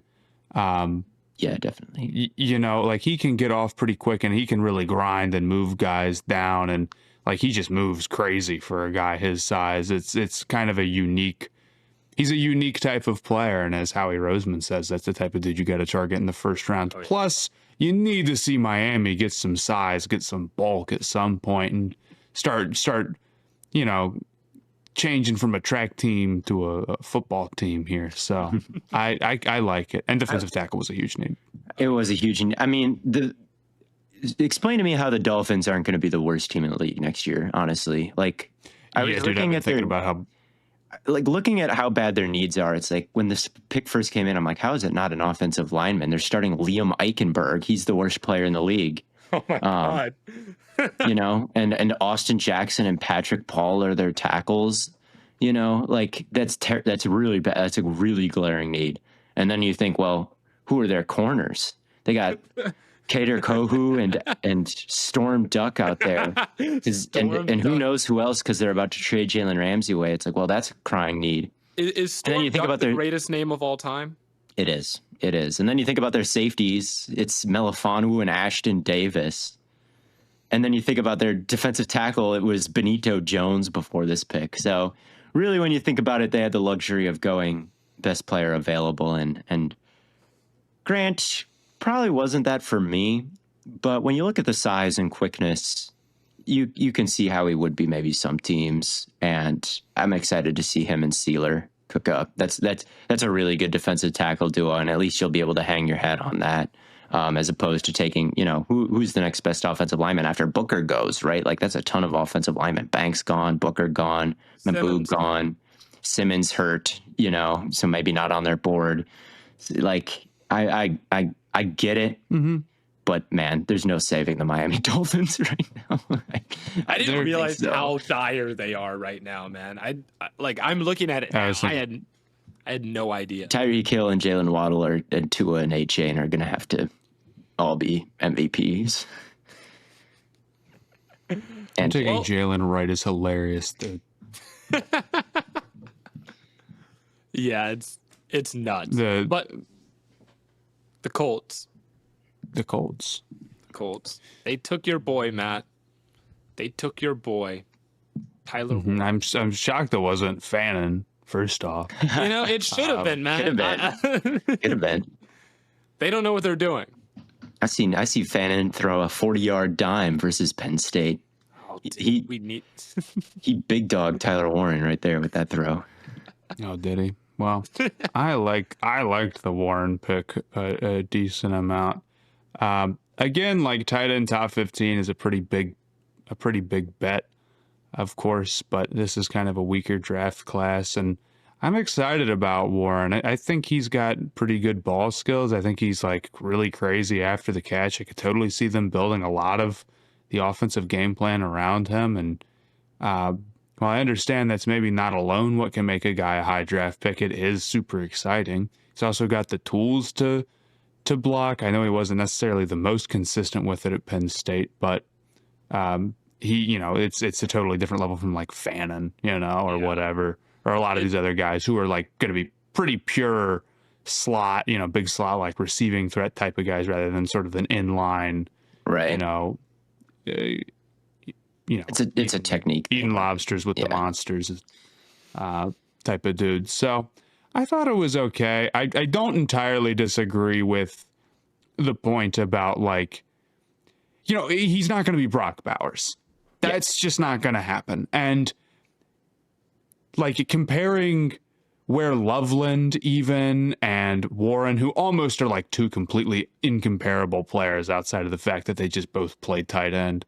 Or named that right. Like comparing them to like Brock Bowers in terms of like them going around the same, it's like night and day, right? Like the greatest tight end prospect ever.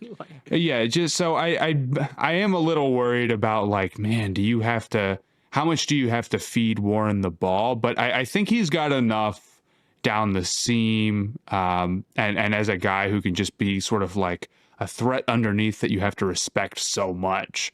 That it can kind of change the math on some of the things that the offense is or the defense is doing. It does kind of feel like, obviously you want to play into the strengths of your quarterback, but like that is kind of the best throw that Richardson has in his arsenal right now is that seam ball.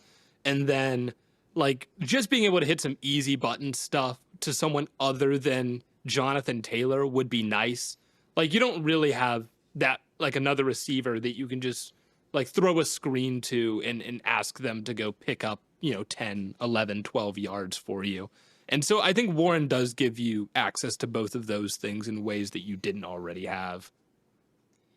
Yeah, I don't know. I think he was my dad's favorite player, by the way, coming into the draft. He's like and you can't doubt Pops. I can't doubt Pops. And it's like, well, why is he that? Well, because he lines up everywhere and he bowls everybody over, and he's just like a football player, right? And you don't want to write off guys like that. I think you don't want to write out the guys where it's just like people watching him in passing, just see him and they're like, "Damn, that guy's crazy." And then actually, that's how I felt watching it with him. I have no clue what his EPA when he was targeted. I have no clue about his.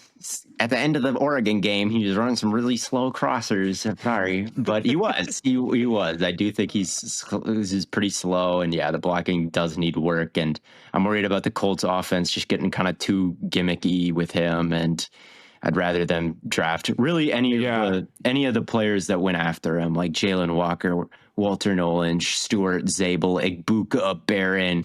Like, all right. I'd rather have those guys. You'd rather have Zabel than Warren? I would. For the Colts, yeah, definitely. Definitely. Interesting. And I'd rather have Golden. I'd rather have... I promise you, Warren is not going to be the one making the Colts offense wonky. What do you mean? What do you mean he's not the one making it? What all he did was get the ball in wonky ways. And you're calling zone read wonky. There's nothing wonky about completing 47% of your passes. Wonky is not the word I would use for that. He's just bad. I Whip Route tweeted Tyler Warren going top 15 because AR-15 can't locate is unreal. well, what's that string? That's not why I went top 15. How about this? Tyler Warren went 15 because Alec Ogletree's the worst player to ever get targeted in an NFL game. and he ruined Richardson's legacy. What were Bam Adebayo's stats 15 games into his career? You know, he was minus 97. And we're writing You off made this Anthony point. Richardson. Did you make this point on Twitter or the group chat? I can't remember. I think you hit me with the Bam was averaging like 9 a game or whatever. It is for so it's cool. Richardson's What's LeBron cool. doing in his first 15 games of his NBA career? Even minuses. Look at what he developed into when he's 40. Like, we have to watch Richardson. Dude, you should totally post like LeBron's plus minus through 15 games. It was trash. So But that's what people do with Richardson, pretty much. It's basically what they're doing. It's basically the exact same thing. But yeah, I'm concerned about that one. I'm concerned about Warren being worse than the player right after him, Jalen Walker. well, we should talk about Jalen Walker and James Pierce Jr. James Pierce Jr. A That banger pick and not a banger pick. this is puzzling, dude. Like taking Jalen Walker at 15, I can get behind. He's not my like. That's a good pick. I know it's a good pick. Like I have a first round grade on him because he can play both edge linebacker. Like there's a lot of versatility there. Trading back up to take Pierce. What? Like I get kind of doubling up on edge because you haven't had like good pass rush in what, a decade plus? I don't know. Like it's been a long time. Pierce is not the guy that I would have taken there. Again, like Ezra Raku's still available. Mike, If they had taken Ezeraku, it would have been nuts. fire. Would have been nice. That would have been. They gave up great. a first round pick for Pierce. They gave up a first round pick. They gave up a first. Wait, I actually didn't see it. What did they trade to go get him? They get I traded next just year's had it first. pulled up. They traded So they next just year's gave up- first and They their didn't trade up for. second. And Wow, they Yeah, gave up it's that too. much? I have no idea. Yes. They traded so Wow.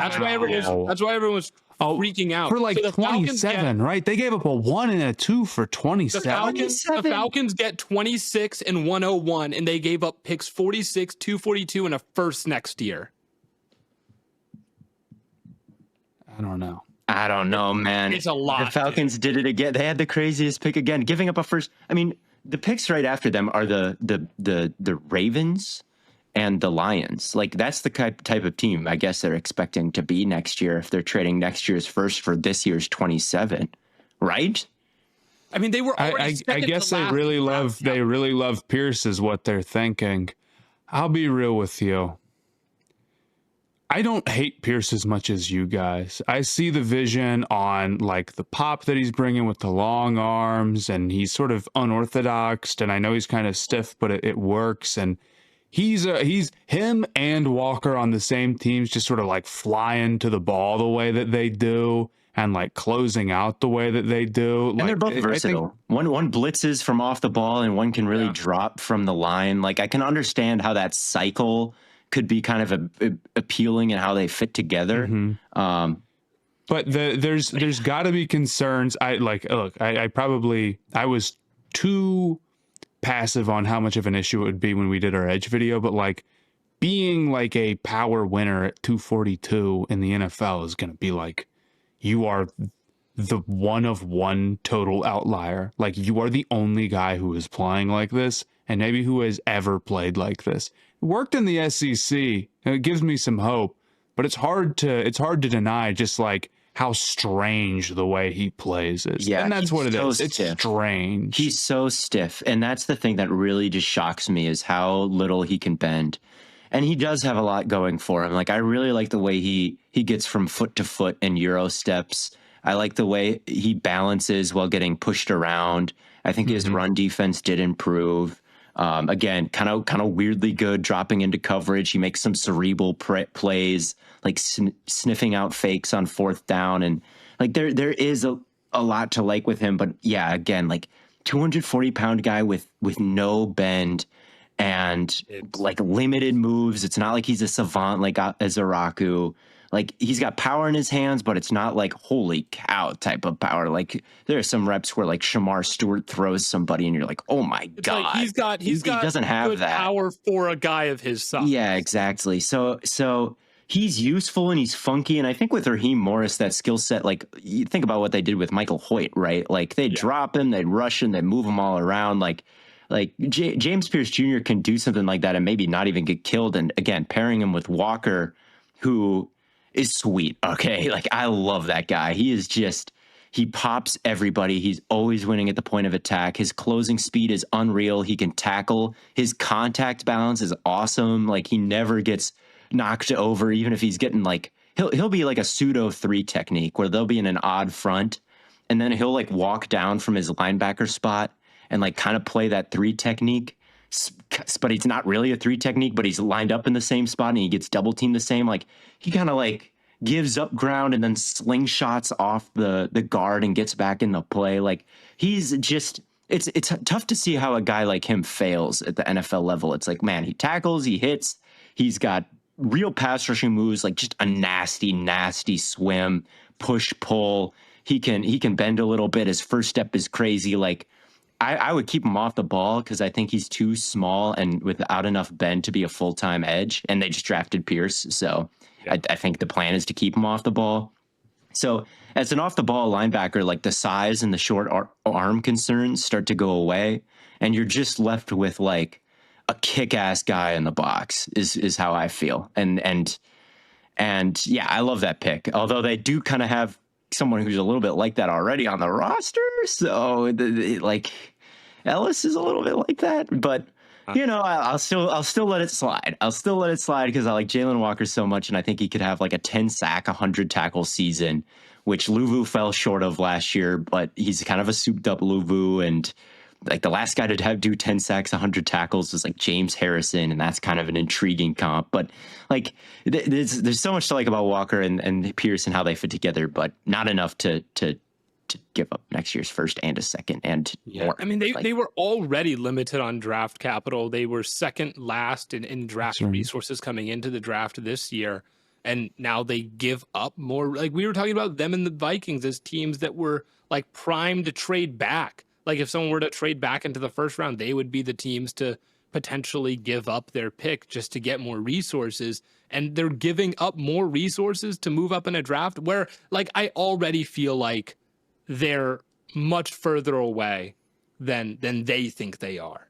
Clearly. Yeah, their next pick is 118 in this draft, and then now they don't have a first next year, so yeah, they just don't have a lot of crazy. I just don't think. We've talked about like being willing to make multiple types of moves. You don't have to be dead set on one thing, but in general, like more picks is better. Yeah, trading volume over Our jobs as analysts, I think, is not to say every trade down is good, which is what I think a lot of people do, or every trade up is bad. Trading up for Travis Hunter, good.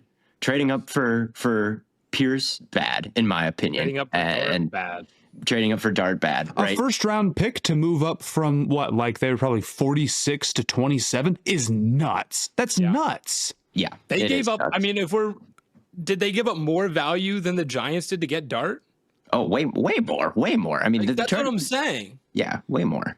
But they picked, and they moved up like about. I mean, not twice as much. I'd say less than twice as much, but like pretty solidly. But like 2/3 versus yeah.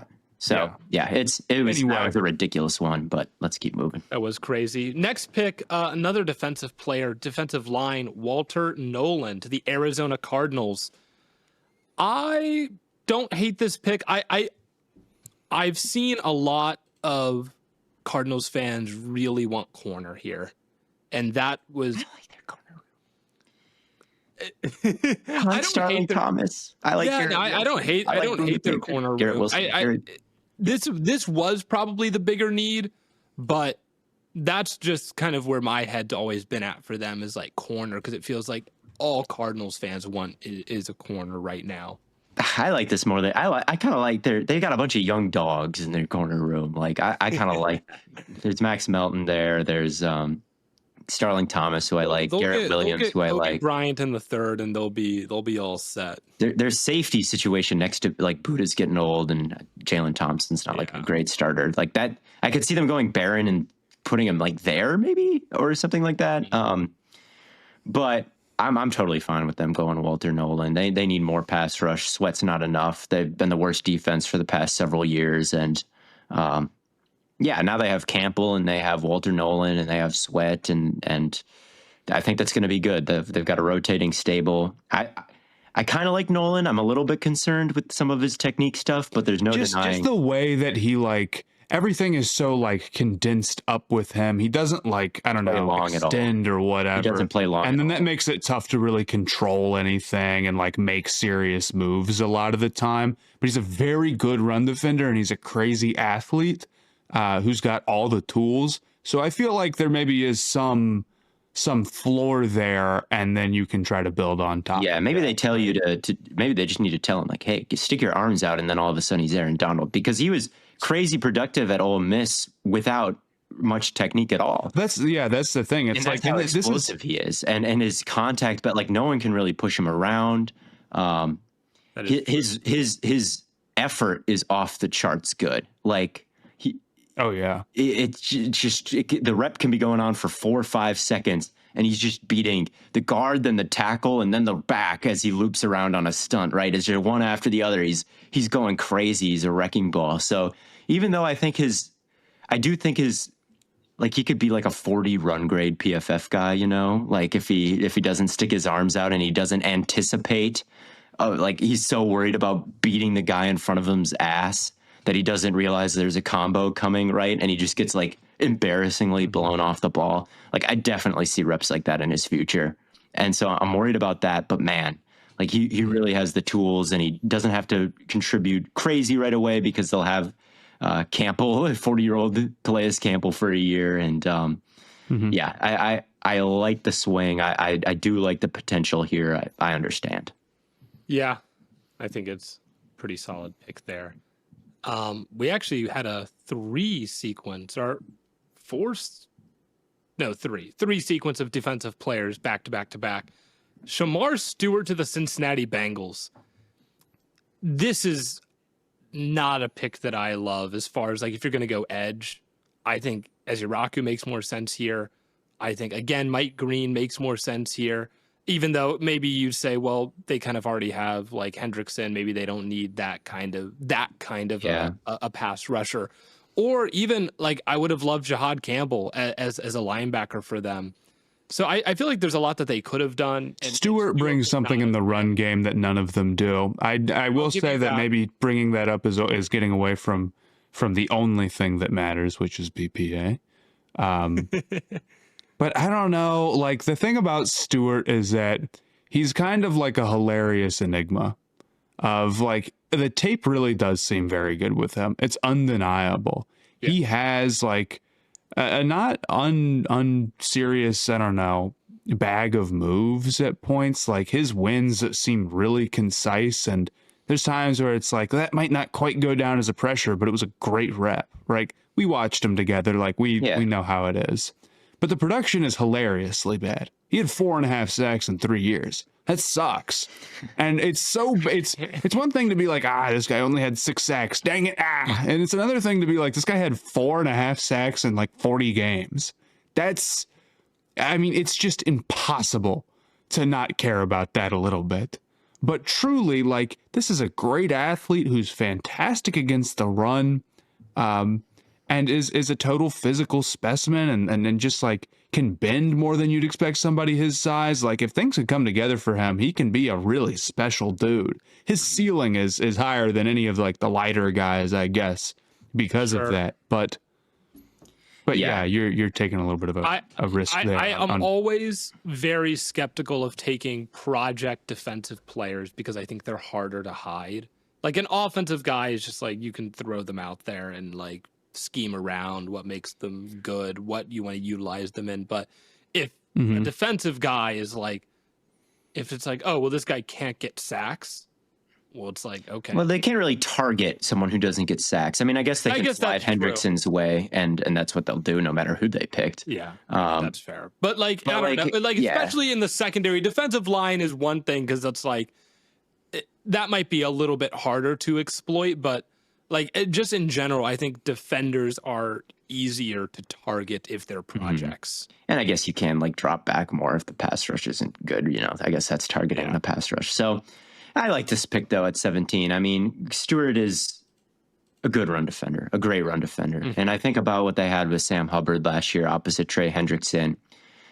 Hubbard didn't have any pass rush juice, and he also got sunned by every mobile quarterback that they played. Like all of them could escape through the right side. It's like, well, Stewart can at least like contain and chase guys down at this point, you know? So he might get some cleanup sacks opposite Hendrickson, and his production might boost way up from 1.5 sacks to 8 in 1 year just based on that, you know, with the run defense he's able to provide. So like just someone who can contain the quarterback at this point is an upgrade for the Bengals, plus the run D, which is still important. And yeah, he does have potential to be a better pass rusher. Like why can't he be a good power rusher who gets tons of pressures that way with the push pull, with a little bit of bend, like with a spin, anything's available for him. So he's got him, and he can show him off. And there's times where it's like he just won doing that, you know? Yeah. But he has 4.5 sacks over 3 years. He does. And I got negatively polarized to him after the combine because everybody's like, oh, well, he's a top 10 pick lock now. And I saw too many those NFL Network graphics of him right next to Myles Garrett,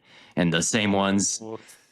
Duke Mayweather quote tweeted me, by the way, with one of those where he put Jason Peters next to Armand Membao. I'm like, what? How was I was saying is a hot take, and then you can compare him to Jason Peters, and that's not a hot take, you know? Like that's hotter. And Jason Peters is a converted tight end, by the way. It's not like he was a big tackle, which is what I was saying. Like he's heavy, but he's not like big. But anyway, that's a whole tangent. But yeah, 17 for Shamar Stewart, good pick, good value, like decent value. I like it for the Bengals. Yeah, I mean, I can't hate on them taking a freak athlete that's like a great run defender. So. I like him more than Green. I don't know if I like him more than Ezeraku, because I do think Ezeraku's technique is a little better against the run, or even a lot better against the run. But Ezeraku also doesn't have the get off of Green and still struggles to convert speed to power. So, I thought this was a fine pick. What do you think about Seattle taking Gray Zabel? I mocked it in our Stay Hot mock. You did. I did. I feel like it's kind of like one of those picks where it's like, yeah, man, they need an interior offensive line badly. We can breeze over that one because if you listen to the show, you already heard my breakdown of him. He's a 99th percentile explosive athlete at the guard or center position, and if you're running wide zone, that's what you need. You need to get in front of guys who are in front of you. You need to be faster than the defensive tackles in front of you, and that's exactly what Gray Zabel is. He really has some I can't say generational, but really, really good. Well, you can wide zone reps on his tape where he just gets sideways and on his second step makes contact and is just blowing people off the ball. I love his stalking, calm, collected footwork as he gets to the second level and climbs. I think he's a really good piece in the run game, but I think his punch is pretty rough, and the pass protection could be really, really rough. I compared him to a thumb blocking, like a thumb with really great legs blocking. He can kind of outmuscle you with his chest and his back and his legs, but let's get those arms involved too. So he's a bit of a project in that way, coming out of North Dakota State, obviously. So not the biggest program, not used to seeing NFL competition. So maybe it's a little rough pass protecting against some really good 3 techniques early, but thought it was a good scheme fit and could be a really interesting piece for their run game.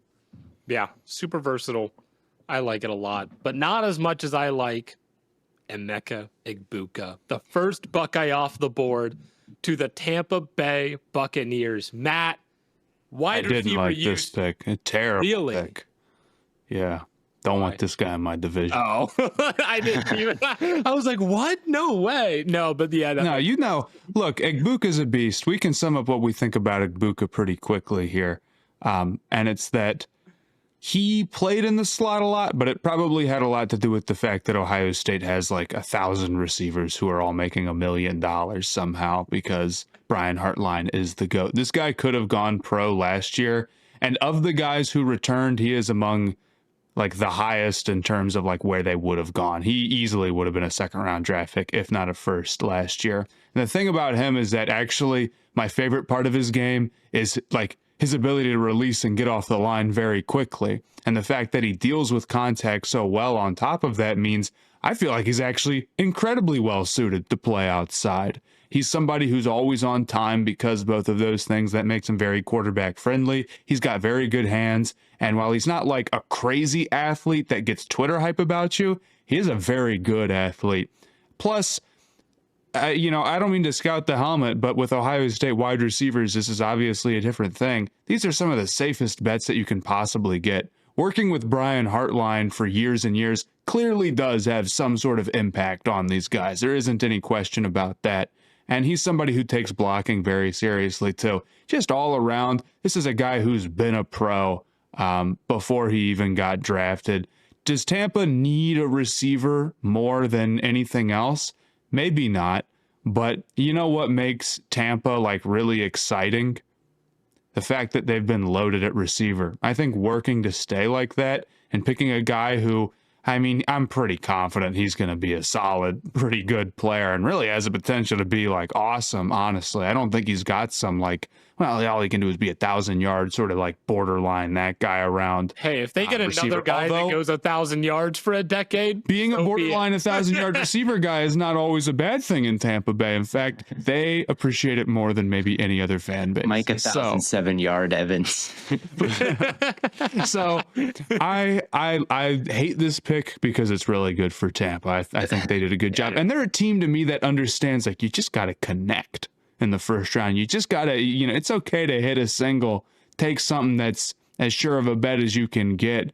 I feel like they're always taking a dude. It's like, for us, I don't know what the consensus board said. For us, this was Igbuka slipping. He should have gone earlier than this. It's a high value position. I think from every angle you can look at it, other than like what their biggest team need was, this was a banger. And I don't care about team need that much. So I love it. Probably my favorite pick in the entire draft. Like in terms of value, in terms of good player. Like, yes, the Jags got Travis Hunter, but they had to trade up to get him. It's like, that's different. It is different, but like my best value favorite pick was Travis Hunter at 2. Igbuka at 19 is about as good as you could possibly do. Yeah, I was surprised they didn't go Campbell. I mean, linebacker's the only real glaring need that they had. Like that. Levante is probably retired in a year or two. Anthony Walker Jr. is the other linebacker they've got there.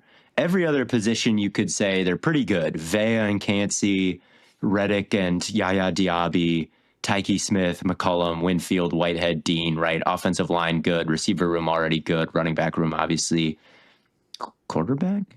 Huh? But so I was a little bit surprised they didn't go Campbell, but but Igbuka you can't I think you avoid having a bunch of holes by not worrying about it on draft night. That's true. That's maybe there's a lot of teams' philosophies, I think. So we want to move on to Barron at 20 here. I think this is also a really good pick. Yeah. Barron at 20 is sweet. I am so excited for this defense next year. They were already number one. People on Twitter, by the way, I tweeted like, man, the number one defense added Dre Greenlaw and Hufanga and Barron now, and I got like 100 quote tweets being like, actually, the Eagles were the number one defense last year. It's like, shut the fuck up, guys. You know what I mean? They were number one the defense with the defensive player of the year and the guy that was like also in defensive player of the year conversations. Like, oh, maybe. Sorry to vent. That defense is going to be crazy. Honestly, I wasn't even thinking when the pick happened about Greenlaw and Hufanga as well. And they got those guys on good deals too. And Barron at 20, I feel like is kind of, I don't want to say it's like low, but it's in the lower end of his range. He easily could have gone higher than this. Just to have another dude with those instincts, right, that you can play out there and his ability to make a play on the ball. I mean, he was everywhere for Texas. It's hard for defensive backs to be somebody you notice just on like a casual viewing on the broadcast, if you know what I mean. Yeah. For it to be you can Pops sees him and says that guy's fire. And to me, Barron is that type of dude. And that's because he's both really good in coverage and can make plays out there, but is also somebody you want downhill. So I like it a lot for them. The Broncos defense is going to be crazy. Adding Greenlaw and Barron specifically to like that underneath layer is going to do so much for them. I mean, Barton was solid last year. Stranad was fine, I guess. Like they kind of surprised me how good that defense was in general. But it's like now you've added like legit superstars, like maybe with Greenlaw. Like it's fair to call him a superstar if he's healthy. I think. And and Yeah, it's just going to be scary. It's going to be scary. The one weakness with the Broncos defense last year was their other corner outside of Surtain getting torched at times. And now they got Barron, and he can play safety. He can play nickel. He can play outside. He's such a big hitter. He scratches and claws at the ball, like really just reaching and then reaching again, like it's not just, it's so hard to beat him because he's just constantly just beating you up, beating your arms up, like rerouting you, like just physically. It's a heavyweight bout when you're going up against Barron, 5'11", 200 pounds. Like I'm so psyched for that offense. I was glad that they didn't go running back and they went Barron instead. I thought that was smart. Yeah, and they could have gone running back, and we'll talk about Hampton soon when we get to the Chargers. But let's talk about the Steelers for now. I do like the Barron fit in Denver as well. I think that was like probably an ideal landing spot for him, in my opinion. But the Steelers Drafted didn't Aaron take Rodgers. a quarterback. Did not take a quarterback. So that means Aaron Rodgers must have told him something. They take Derek Harmon. They take Derek Harmon out of Oregon. Who I actually like this pick a decent amount. I feel like a lot of people are like, dude, they needed to take Dart here. They needed to take Sanders. But I'm like, dude, just take good players again. And I feel like Harmon's a guy that's just another fluid mover as a defensive tackle that really makes their defensive line look really, really strong. Just like shore up a position that's already good for them. Yeah, I don't disagree. I mean, I'm not mad at them for not going quarterback, and honestly, the fact that the only other one that went was Dart, who got traded up for, to me, kind of vindicates waiting on QB. Although I still have my questions about what the game plan is. I think that Harmon was pretty good against the run. I mean, he had some big plays against OSU, and I feel like he's got some juice as a pass rusher as well, with long arms that can sort of create these big sweeping moves. And he's kind of like a twitchy guy as well on top of that. Like I see the vision on Harmon. I don't think this is like a crazy value pick or whatever. No. But he's not a prospect I disliked at all. It's not a crazy value pick, but I think it'll just be a good fit for their defense. I don't even remember who is against. I just remember every time I think of Harmon, I think of this play where he's like literally like punching the same guy in the chest and like bouncing from side to side, like two gapping, and just like he just keeps punching and punching, and then he finally makes the tackle after just like the running back literally has to pick a gap, and he ends up running right into Harmon. I'm like, yeah, this guy rocks, dude. He's got such great high-end reps. Some of his two gapping reps against like Ohio State, right, where he just runs right through Chargers, right through the combo and hits the guy in the backfield. Like, man, this is really high end. And he also had all kinds of pressures last year. I couldn't help but feel that he was a little bit less than kind of the sum of his parts when you look at the pressures and some of the two gapping stuff.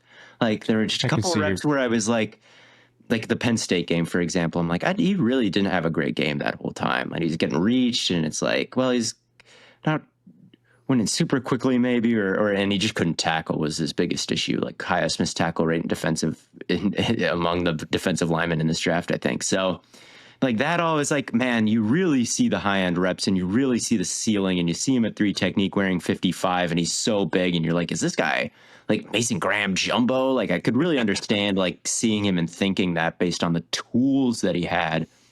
But I couldn't help but feel that he was a little bit underwhelming on tape, but he does have the crazy high ceiling, and he'll get to develop a little bit behind Cameron Hayward, and Keanu Benton's also there. And of course, TJ Watt is still there. So Pittsburgh's a good spot for him to end up. And if they get Rodgers, I think it'll end up being a pretty decent offseason for them. If that happens, if it doesn't happen, it's a complete disaster. Yeah, he was my defensive tackle 5, and there's a few players in this class where I'm like, I don't have them as like top tier at their position, but I'm like, if they land in this spot, then all of a sudden I start to see the vision for how they can transform into like the best version of themselves, and I think Harmon would be that in Pittsburgh. What about Hampton Head's claimed victory over? I couldn't You know, Henderson Matt, Hillbillies is what Better not sell Herbert. Boy. I did switch. I put Hampton as my RB2 in my official running back rankings. So Okay, so you saw the light just in the nick of time. Just in the nick of time. Just in the nick of time. It was just because I was like, you know, as much as I love the explosiveness of Henderson, Hampton is just a more balanced player. He's just more. Hampton's just so much more physical than Henderson. It's like they're not even playing the same position. Look, I'll be real with you. The argument that Hampton is not quite the level of guy to be worthy of a first-round draft pick is one that I can hear out and understand pretty easily. I do think he's awesome. I do think he's got Ezekiel Elliott particles to him. I do think like the sort of tightness that he runs with is an issue. Like it definitely limits him in some way, but like he's got a play style that works with that limitation. He hits the hole so hard. He's so physical. Theo, I did see your tweet about being lower on him, and I can agree with some of it. Him not being physical enough, I can't. I think he just hurdles too much, man. Like lower your shoulder and kill the. He's highlight farming in the ACC. The games don't matter. He's going like 500 miles an hour because you're right. He picks up so much speed before the line of scrimmage and like going through the hole. That's his superpower, and that's what makes him so ridiculous, right? And he's a great fit in Harbaugh's scheme, which is all gap scheme and duo, and it's not so much read things out and put your foot in the ground and find the right hole. And that's where I think he struggles. This is just be an action hero, follow your guard, you know, like, and that's what he's good at. But I do wish he would stop fucking hurdling so much. Like kill that guy. He's going so 50 tough. miles an hour. I'm yelling and everybody in this is asleep. I am a little bit concerned with taking Hampton when you have Najee Harris. That too. I wish they would have gone. I thought for sure they'd go DT at tackle, but Harmon went. So yeah. I think the only guy at that point was the only guy left for me would have been Williams, Talik Williams, who will that's true later as well. Maybe his skill set with Tart is a little like dicey. Like maybe you'd want a really good penetrating 3 tech next to Tart. But there wasn't really that guy left. And then Harbaugh was like, well, I have the first overall grade on Marion Hampton. He's cool. He's a cool player. He's a fun player. He's going to be a good player. It's a dream fit for him. It's the dream fit. Would you have gone corner at all here? With the guys who are left, I mean, who is the next corner to go? There's Maxwell Hairston, I think, was the next corner to go. Yeah, he went at 30. And so I don't know because I don't like Maxwell Hairston that much either. I don't like Hairston. I probably would have traded back. You would have traded back. I mean, Golden was here. Oh, no. Yeah, if I said Giants, I would have taken Golden too. Yeah. You would have taken Golden because your Green Bay Packers did that, and now he's the best player ever. When we did our receiver episodes, I hemmed and hawed over whether to put Teteroa McMillan or Matthew Golden ahead of each other. And then God came down from the heavens and guided my decision, and I picked Golden because he's got even more speed and he's got all the same route running, and he can kind of mirror some of the stuff Tet does because he's got such a wide catch radius as a smaller player. He had one cool catch against OSU, and this guy went from OSU 3 to He had cool catches versus ASU above his head versus Georgia twice. We didn't care. We didn't care about those games. You know what catch I'm referencing. I don't disagree with you. He does have a very good catch. He has a lot of catches, and he's fast, and he can run routes, and he's good after the catch. He's just good at everything. Like his film at Houston is a little dicey, which kind of concerns me. Like maybe it was a fluke playoff run with some cool catches, and like before that he wasn't going off or anything. The fantasy analysts hate him because he doesn't have the production profile or the breakout age that you'd expect, and you're kind of drafting him off a couple great games at the end. But man, it's tough to poke a hole in his game besides the spreadsheets. What do your eyes tell you? Your eyes tell you that he's pretty fantastic, and I'm excited. I think the Packers could have gone a couple directions. Their pass rush still needs to get way better. I mean, they were just sunned last year by too many teams. They picked up a little bit at the end, but then the Eagles again kicked their ass in the playoffs. So they definitely need more pass rush. But it's hard to trust the wide receiver room right now. Wicks, 25% drop rate. Christian Watson, torn ACL. Dobbs, concussions. Reed can't get off press. Like, they all might grow. They're all still young. But, I mean, what if they don't, you know? They stagnated last year. It got worse, way worse. You just can't afford to sit and like fart around at receiver. It's not when you have Demon Love. Exactly. So it's like you can't burn seasons on like Wicks. Please don't drop the ball, please. Yeah, exactly. And maybe he's Devontae Adams' second year, but he's still on the team, you know. So everybody can still grow to whatever extent that they can, and Golden's just another insurance policy, kind of like the Panthers, right? Like, it's two young receiver rooms, and you could have let him be maybe, but then you're banking on a lot of bad, like, questionable players to grow. You're banking on it in a way where you're just not. You're probably not going to have too many good receiving threats. So I don't. Wait, now we have 6 wide receiver one guys. 6 wide receiver ones. Oh, so true. But, so true. Yeah. I thought this was a really great. They finally picked someone that I liked, and I thought that was sitting a great next. pick. Again, my dad, not the biggest college football fan, but he did watch the ASU game and some of the Texas games at the end. So it's like he knew who Golden was and knew that he was balling out. So for them to take Golden, who's like, you know, if it's Simmons, I'm like, well, he played for OSU for 5 games, and you got to trust me, he was really good. Or if they take like, you know, as a Raku for Boston College, who, you know, he'd never seen before. So it was cool to watch the draft with him, and we were both hyped for that. So shout out Matthew Golden in Green Bay. He's the chosen one. He's the chosen one. And shout out the second Buckeye off the board to the Minnesota Vikings, Donovan Jackson. Very shocked to see him go above Simmons. I like personally. And the thing is that with that type of stuff, it just makes you question like, how bad are the medicals? Right. Yeah. I mean, there's really no precedent for Simmons' injury. An offensive lineman getting this injury, like Jimmy Graham had it, and he came back and he made a Pro Bowl with Seattle after having it. But he was a tight end, and he may have made the Pro Bowl, but off touchdowns, what does that really mean? It's not like what he looked like in New Orleans whatsoever, right? So, right. You know, what does it actually mean? A lot of these guys tore it in the 90s, right? So does it look the same? Their careers ended, but does his have to? So I just think it's a complete unknown, and people don't like taking complete unknowns in the first round. And Jackson's a good player too, like crazy wingspan for how tall he is. Can really keep guys at bay, inside out versatility, and yeah, like good picking up stunts, smart scans, good pad level, great pad level. So he's a really good stopper in the run game, not stopper in the pass protection. So, and left guard was really the only position that they really needed. So now, man, tight end good, receivers good, offensive line good. You've given McCarthy the best possible chance.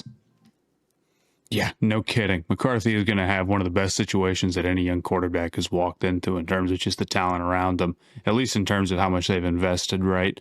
I like Jackson. I totally agree about the versatility. Wouldn't want him out at tackle long term consistently. I just don't think he quite has the speed to last, even if he did find a way to make it work towards Ohio State's title run. NFL is a whole different animal. But I agree he's very solid and dependable.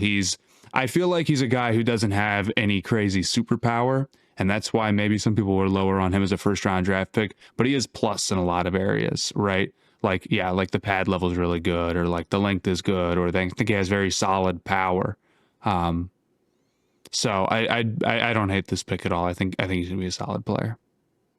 Yeah, and there wasn't really anybody more than solid in the secondary left. I thought like Starks, you could have gone Starks, but I think he's kind of the same, where it's like he's solid, you know, he's solid. Not I have concerns about Starks. The best player available for me is still Anderson. So, or not Anderson, Johnson. I was thinking Will. Yeah, Will Johnson. Yeah, you're right, and he would have been a good scheme fit too. But he's got medicals as well that yeah cleared. So it's hard to know those things, but that's kind of my see on is like Will Johnson falling, and every time we get to a team, and I'm like, well, they could have taken a corner. Will Johnson's still here. Yeah, I could see That's it. kind of He would have been a good scheme fit in Minnesota too. He really would have been like dude. click and close zone. Like they were employing Stephon dude. Gilmore. You know, how well can he move? You know, and it That's worked. So yeah, Johnson would have been much better in that role there. I understand. I understand you there. Um, But the Ravens played and they didn't take your number one prospect. Oh my God.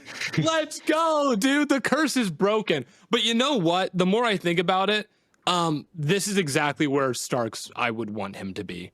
Like, Starks is not my favorite safety in this class. He's not my favorite DB in this class by any means. Like, if you want to see the problems, like watch the Bama game. There's like he's out of position way too often. He is a liability in the run game in that game.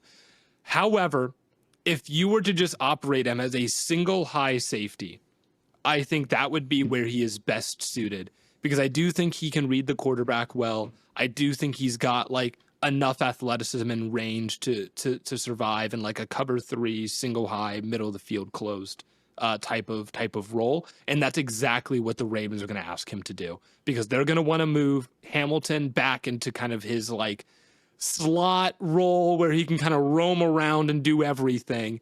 And I think they're going to let Starks be the deep safety to replace Marcus Williams. Or maybe they'll flip him. Maybe they'll put Starks underneath. I think that would be a mistake. But I think Starks is going to be the Marcus Williams replacement. You're forgetting about our Darius Washington in this equation, who's a good safety for them too. So they got really 3 guys that they can play with: single high, box, nickel. Like who's going to be where? I do think that Starks has some man coverage ability that other safeties don't have, and that's kind of his thing that's pretty special about him. Is like you can actually put him in man, and he can guard people, and he makes crazy interceptions like the one he did against Clemson. So again, like pretty good all around, and I'm excited to see how they use all 3 of those guys. Back into the first round, definitely better valued than for Starks than like top 10. I didn't think he was that type of prospect, but landing in Baltimore, I'm excited to see those big nickel sets with 3 safeties out there all at one time. I think that's going to be a solid pick. Yeah, I think this is the correct landing spot for him.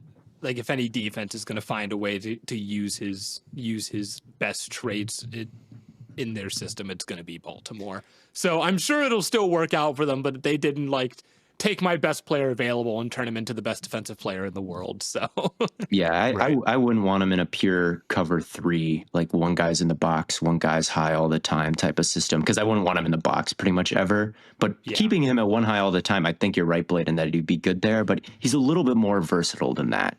And he is. I might be a little bit too low on him, more low than because I'm definitely lower on him than most people, but I do not want him like filling run fits. Like, I agree. He's not the world's greatest tackler. He's not the world's greatest like detecting contact incoming from his sides. So yeah, he's not an in the box safety to me. That's a problem with a lot of safeties in this class. Is a lot of them like struggle in pursuit or struggle tackling. So his pursuit angle is also a struggle for him sometimes. Pursuit angles are rough sometimes. But he had like in the same game again against Alabama, like he had one horrible pursuit angle that resulted in a 60-yard touchdown, and then he had one really good one against Milrose. So like, but I think there was more bad than good in that game. But the next pick I love. Detroit Lions take Tyleik Williams from Ohio State. Solid. Oh, Solid. Dude, so good. So good. He's such a good run defender. Like, just absorbs gaps. You're not going to move him off his spot. Can take on double teams like a champ. Like, he's just got it. Like, he's going to be such an eater in just on the line. He's just going to be so good, man. I love that pick. It might be a little earlier than a lot of people would expect him to go, but I wanted him on the Chiefs kind of badly. I wanted him next to Chris Jones. He would have been nasty on the Chiefs too, but I think he's going to be crazy in Detroit. Yeah, I was trying to think like who's the kneecap biter for them at the end of the first. I was kind of struggling with that because like Azaria Thomas from FSU, he's a good man cover corner. Yeah, and he can fit their system there, but he doesn't really tackle like you'd want. And then like I was thinking about Harmon. And it's like Harmon doesn't really hit and tackle like you want. Like, who is a war hog, and that's Tyreek Williams. That's Tyreek Williams, man. He just eats offensive linemen for like double teams come out and he's just like, no problem. Like I'll drop to a knee, take these guys on. These gaps are getting blown up. So I'm a huge fan of that pick. Josh Connerly Jr. out of Oregon goes to Washington. I think that's pretty good for them. I mean, I don't mind them working to build around Daniels at all. And Connerly Jr. is a guy who, I mean, I said it not all that long ago. I just think there's only so many dudes who have the movement skills to be great offensive tackles or, hang with the beast. Connerly is one of them, right? He can move out well into space, and it looks easy for him when he does it, right? It's not just that he's getting there, but that he's doing it pretty easily, smoothly, I guess. There's some questions about his play strength at times. I thought, I watched a game early in the year and later in the year, and the one that was later in the year I thought was better. But then also, like, again, he had like a really bad rep against Mike Green at the Senior Bowl, which I still think is probably the worst thing that anybody did clip-wise in the draft process. Yeah. So we'll see. It's something that he's going to have to work on. But if he can add strength, I think he's going to be pretty solid. I know there were also some people there. One of the concerns was maybe his hands are a little late to get there at times, but sometimes I feel like he's doing a good job keeping dudes at distance. So yeah, we'll see. His punch timing's inconsistent. Definitely on the deeper drop back vertical sets, he can get exposed to inside moves or bull rushes like you saw on the Mike Green rep. But he doesn't have to play right away in Washington. Like their offensive line is solid, especially with Laramie Tunsil there. Yeah. And I think, maybe you could put him at left guard. Maybe you just flip him to right tackle and keep him there. I mean, he wouldn't have the vertical sets issue if he was at guard so much, but he's also he doesn't really have the traditional guard body type, so that might just be Regulus. But he might have some positional versatility, I guess, which is a good thing. And yeah, I think that this is a very fair spot for him to end up. I mean, what do you want him to draft? Edge? The next best edge is Jack Sawyer after Pierce went. Well, Ezraku, wait. Yeah. Ezraku still hasn't gone. This isn't a stay hot mock draft where after Pierce goes, there's no good edges anymore. No, there's Mike Green and there's I Ezraku. So was like, after Pierce goes, no one's good. That's not how it works in real life. That's not how it works in real life. There's a couple guys. Maybe they could have done that. There's a couple guys left. Jahad Campbell was there, but they love themselves some Bobby. So Bobby and Lubu. They don't want anybody who can cover. They don't want anyone who can cover. But the Bills wanted someone who could cover. They took Maxwell Hairston out of Kentucky, which I'm not a huge fan of, but I'm curious as to if either of you are fans of this pick. I mean, I was really worried the Packers might take him, so I'm glad they didn't. Okay, so we know how you feel, Matt. How are you feeling about this pick? I thought it was fine. He wasn't my next corner, though. This is one of those guys where it was like I really didn't think he had the first round juice. I know he's fast, and that opens things up for him, but I just don't know if he has like some crazy mirroring ability or like crazy anticipation that makes the speed like, I don't know, show up all the time. Do you know what I mean? Like, no, I know you've got to pair that with the ability to read things out or to just have like sort of cover instincts. Because there's plenty of people who are fast, but a lot of them aren't NFL corners. I don't hate him, though. I'm not like horribly low on him or anything. Yeah, neither am I. And this just wasn't one of my favorite picks. And all the other corners, they have some athletic issues, I would say. Like, I think Will Johnson has some athletic issues with the speed that he runs at. I think Trey Amos is a little bit slow top speed. Siobhan Ravel, you think about his click and close. Really, once you get down to like Darian Porter, then that's a real athlete right there. I don't think Azaria Thomas has really bad ones. So but Amos, Johnson, and Ravel are definitely like the next ones off in Hairston's range. And Hairston to me is definitely the most athletic of those guys. He had 2 picks. Yeah. He had so many pick sixes in 2023. He had almost 200 interception return yards. So yeah, he's disruptive, and the recovery speed is unbelievable with him. But yeah, his ball skills aren't really great, even though he had these picks and all these interceptions. He's not like a high pointer, like bully a wide receiver type of player. And I didn't love this pick. I thought I preferred Amos even with the athletic concerns than Johnson too. He's a third corner off the board, but like I'm with you, Theo. I prefer Johnson over him. I prefer Amos over him. I prefer Benjamin Morrison over him. I probably prefer him over Ravel. But I prefer Thomas over him too. So. Mm-hmm. And I might prefer Darian Porter over him, for being real. I might prefer Kobe Bryant over. No, I will. I don't know if I'll go that far. I might prefer. I'm out of funny things. It's okay. It's okay. I might prefer Theo Ash NFL over him. There we go. There we go. But we're down to the last 2 picks in the draft. The Eagles move up to take the man, the myth, the legend, Jihad Campbell. Howie Roseman does it again. Yeah. What?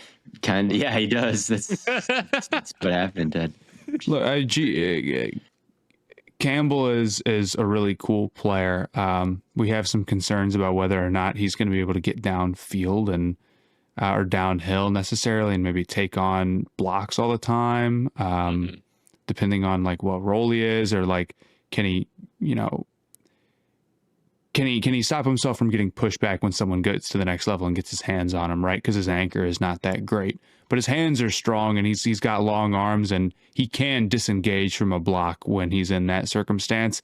And yeah, he's a lighter guy, but he's one of those dudes where you get what you pay for, in the sense of he's light, but not for nothing.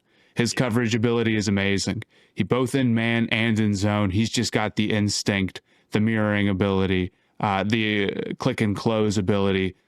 He's a really exciting guy. He's somebody who I think we all would have taken in this range. And I like to see Howie, somebody who for a long time has been like more of, more of like a positional value guy. Maybe that's unfair, but I've liked to see him recently, like really invest in lower value positions when he thinks a guy is good. Bond just got a big contract. Saquon just got a big contract. Now he's making a move to make sure that he gets Campbell. I mean, I think it's a lot of investment in those positions, and I think those are 3 good players, albeit maybe Campbell isn't quite on the level of the all-pros, but he's really good. They can afford to make a pick like this. He injured his shoulder after the combine. So like if the Buccaneers were to have taken him, what if he missed rookie camp, or he missed some of training camp, and then you're throwing this guy out there who is a crucial starter for you and was injured for a lot of the preseason process, right? So maybe that scares you away and you take Ibuka, right? With the Eagles, it doesn't matter when he's ready. I mean, I know Dean is hurt, so maybe it does, but like they're so stacked that like, yeah, we can take a guy who's hurt, get him up to speed. You could redshirt him, right? And then put him in. Like, this is a move for the future and to keep the dynasty going. And yeah, I think it was smart, and maybe the addition of him and having Dean allows Bond to become even more of a versatile piece and playing him more at edge where he originally was, and moving. Would you rather play at edge, more. Campbell or Bond? Bond. I don't think Campbell's got that much juice at edge. He's not like Jalen Walker. I don't either.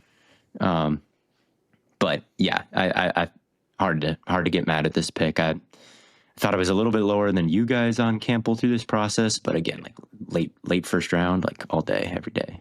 Yeah, I love Campbell. I think he should have been like, I would have taken. To me, he was a top 10 guy, top 10 prospect in this class. Yeah. So I'm stoked about this as a honorary Eagles fan at times. Until the Browns lock in. Yeah, until the Browns get their shit together. Until Andrew Berry like locks in more so than like the Browns. Just AB. When he locks in, I'll be back. We're bandwagoning Jalen Hurts. You know, man. Eagles fans accept me. They. I mean, you could call it on Jalen Hurts. You've been pro Hurts for longer than they have. Yeah. That's You're true. Jalen Hurts' strongest soldier, so I am. So I'm allowed. Jalen Hurts' mom gave us the stamp. That's true. Jalen Hurts' mom gave the stamp, so I'm allowed to support the Eagles as long as he's there. Yeah, you're right. So I loved him. I also love Demetrius Knight. I think he would have been a first round caliber guy also, but he did not go in the first round. The last pick in the first round was the Kansas City Chiefs, and they took Josh Simmons. Bruh. Medicals work out. That's an awesome pick. He's really good. Oh yeah, dude.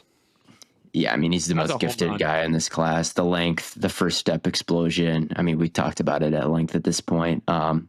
And it's been a long Production podcast. his last year was really awesome, even though it was only 6 games. And it was against He made all the difference in the world. It was against weaker competition for those 6 games, but it was really good against Oregon. And I like Iowa's defense in general, and he dominated those guys. So this could be the big steal of the whole draft, 100%, or it could just kind of fizzle out. It's hard to say, and we're pretty late. So, but it's the Chiefs. They're pretty established. They another team that can kind of afford to take a risk. and they invested in tackle this offseason, right? It's not like they need him to be there week 1, like balling out. Like they can test him and see how he feels and work him back into it slowly. They got the facilities to do that. So, but like 2 the Eagles, hours, right? 2 injured players. 2 hours and 15 minutes later, we have recapped the entire first round of the NFL draft. It's a good episode, longest ever. I'm very proud of us for not saying, well, we're an hour in and 10 picks through. Let's do the next in 15 minutes and get out of here. It was very brave of us. It was very brave of us. And I think it makes up for us not doing the live stream. Hope so. Because, I mean, the live stream would have been 3 hours, right? So that's just as much of soldier work.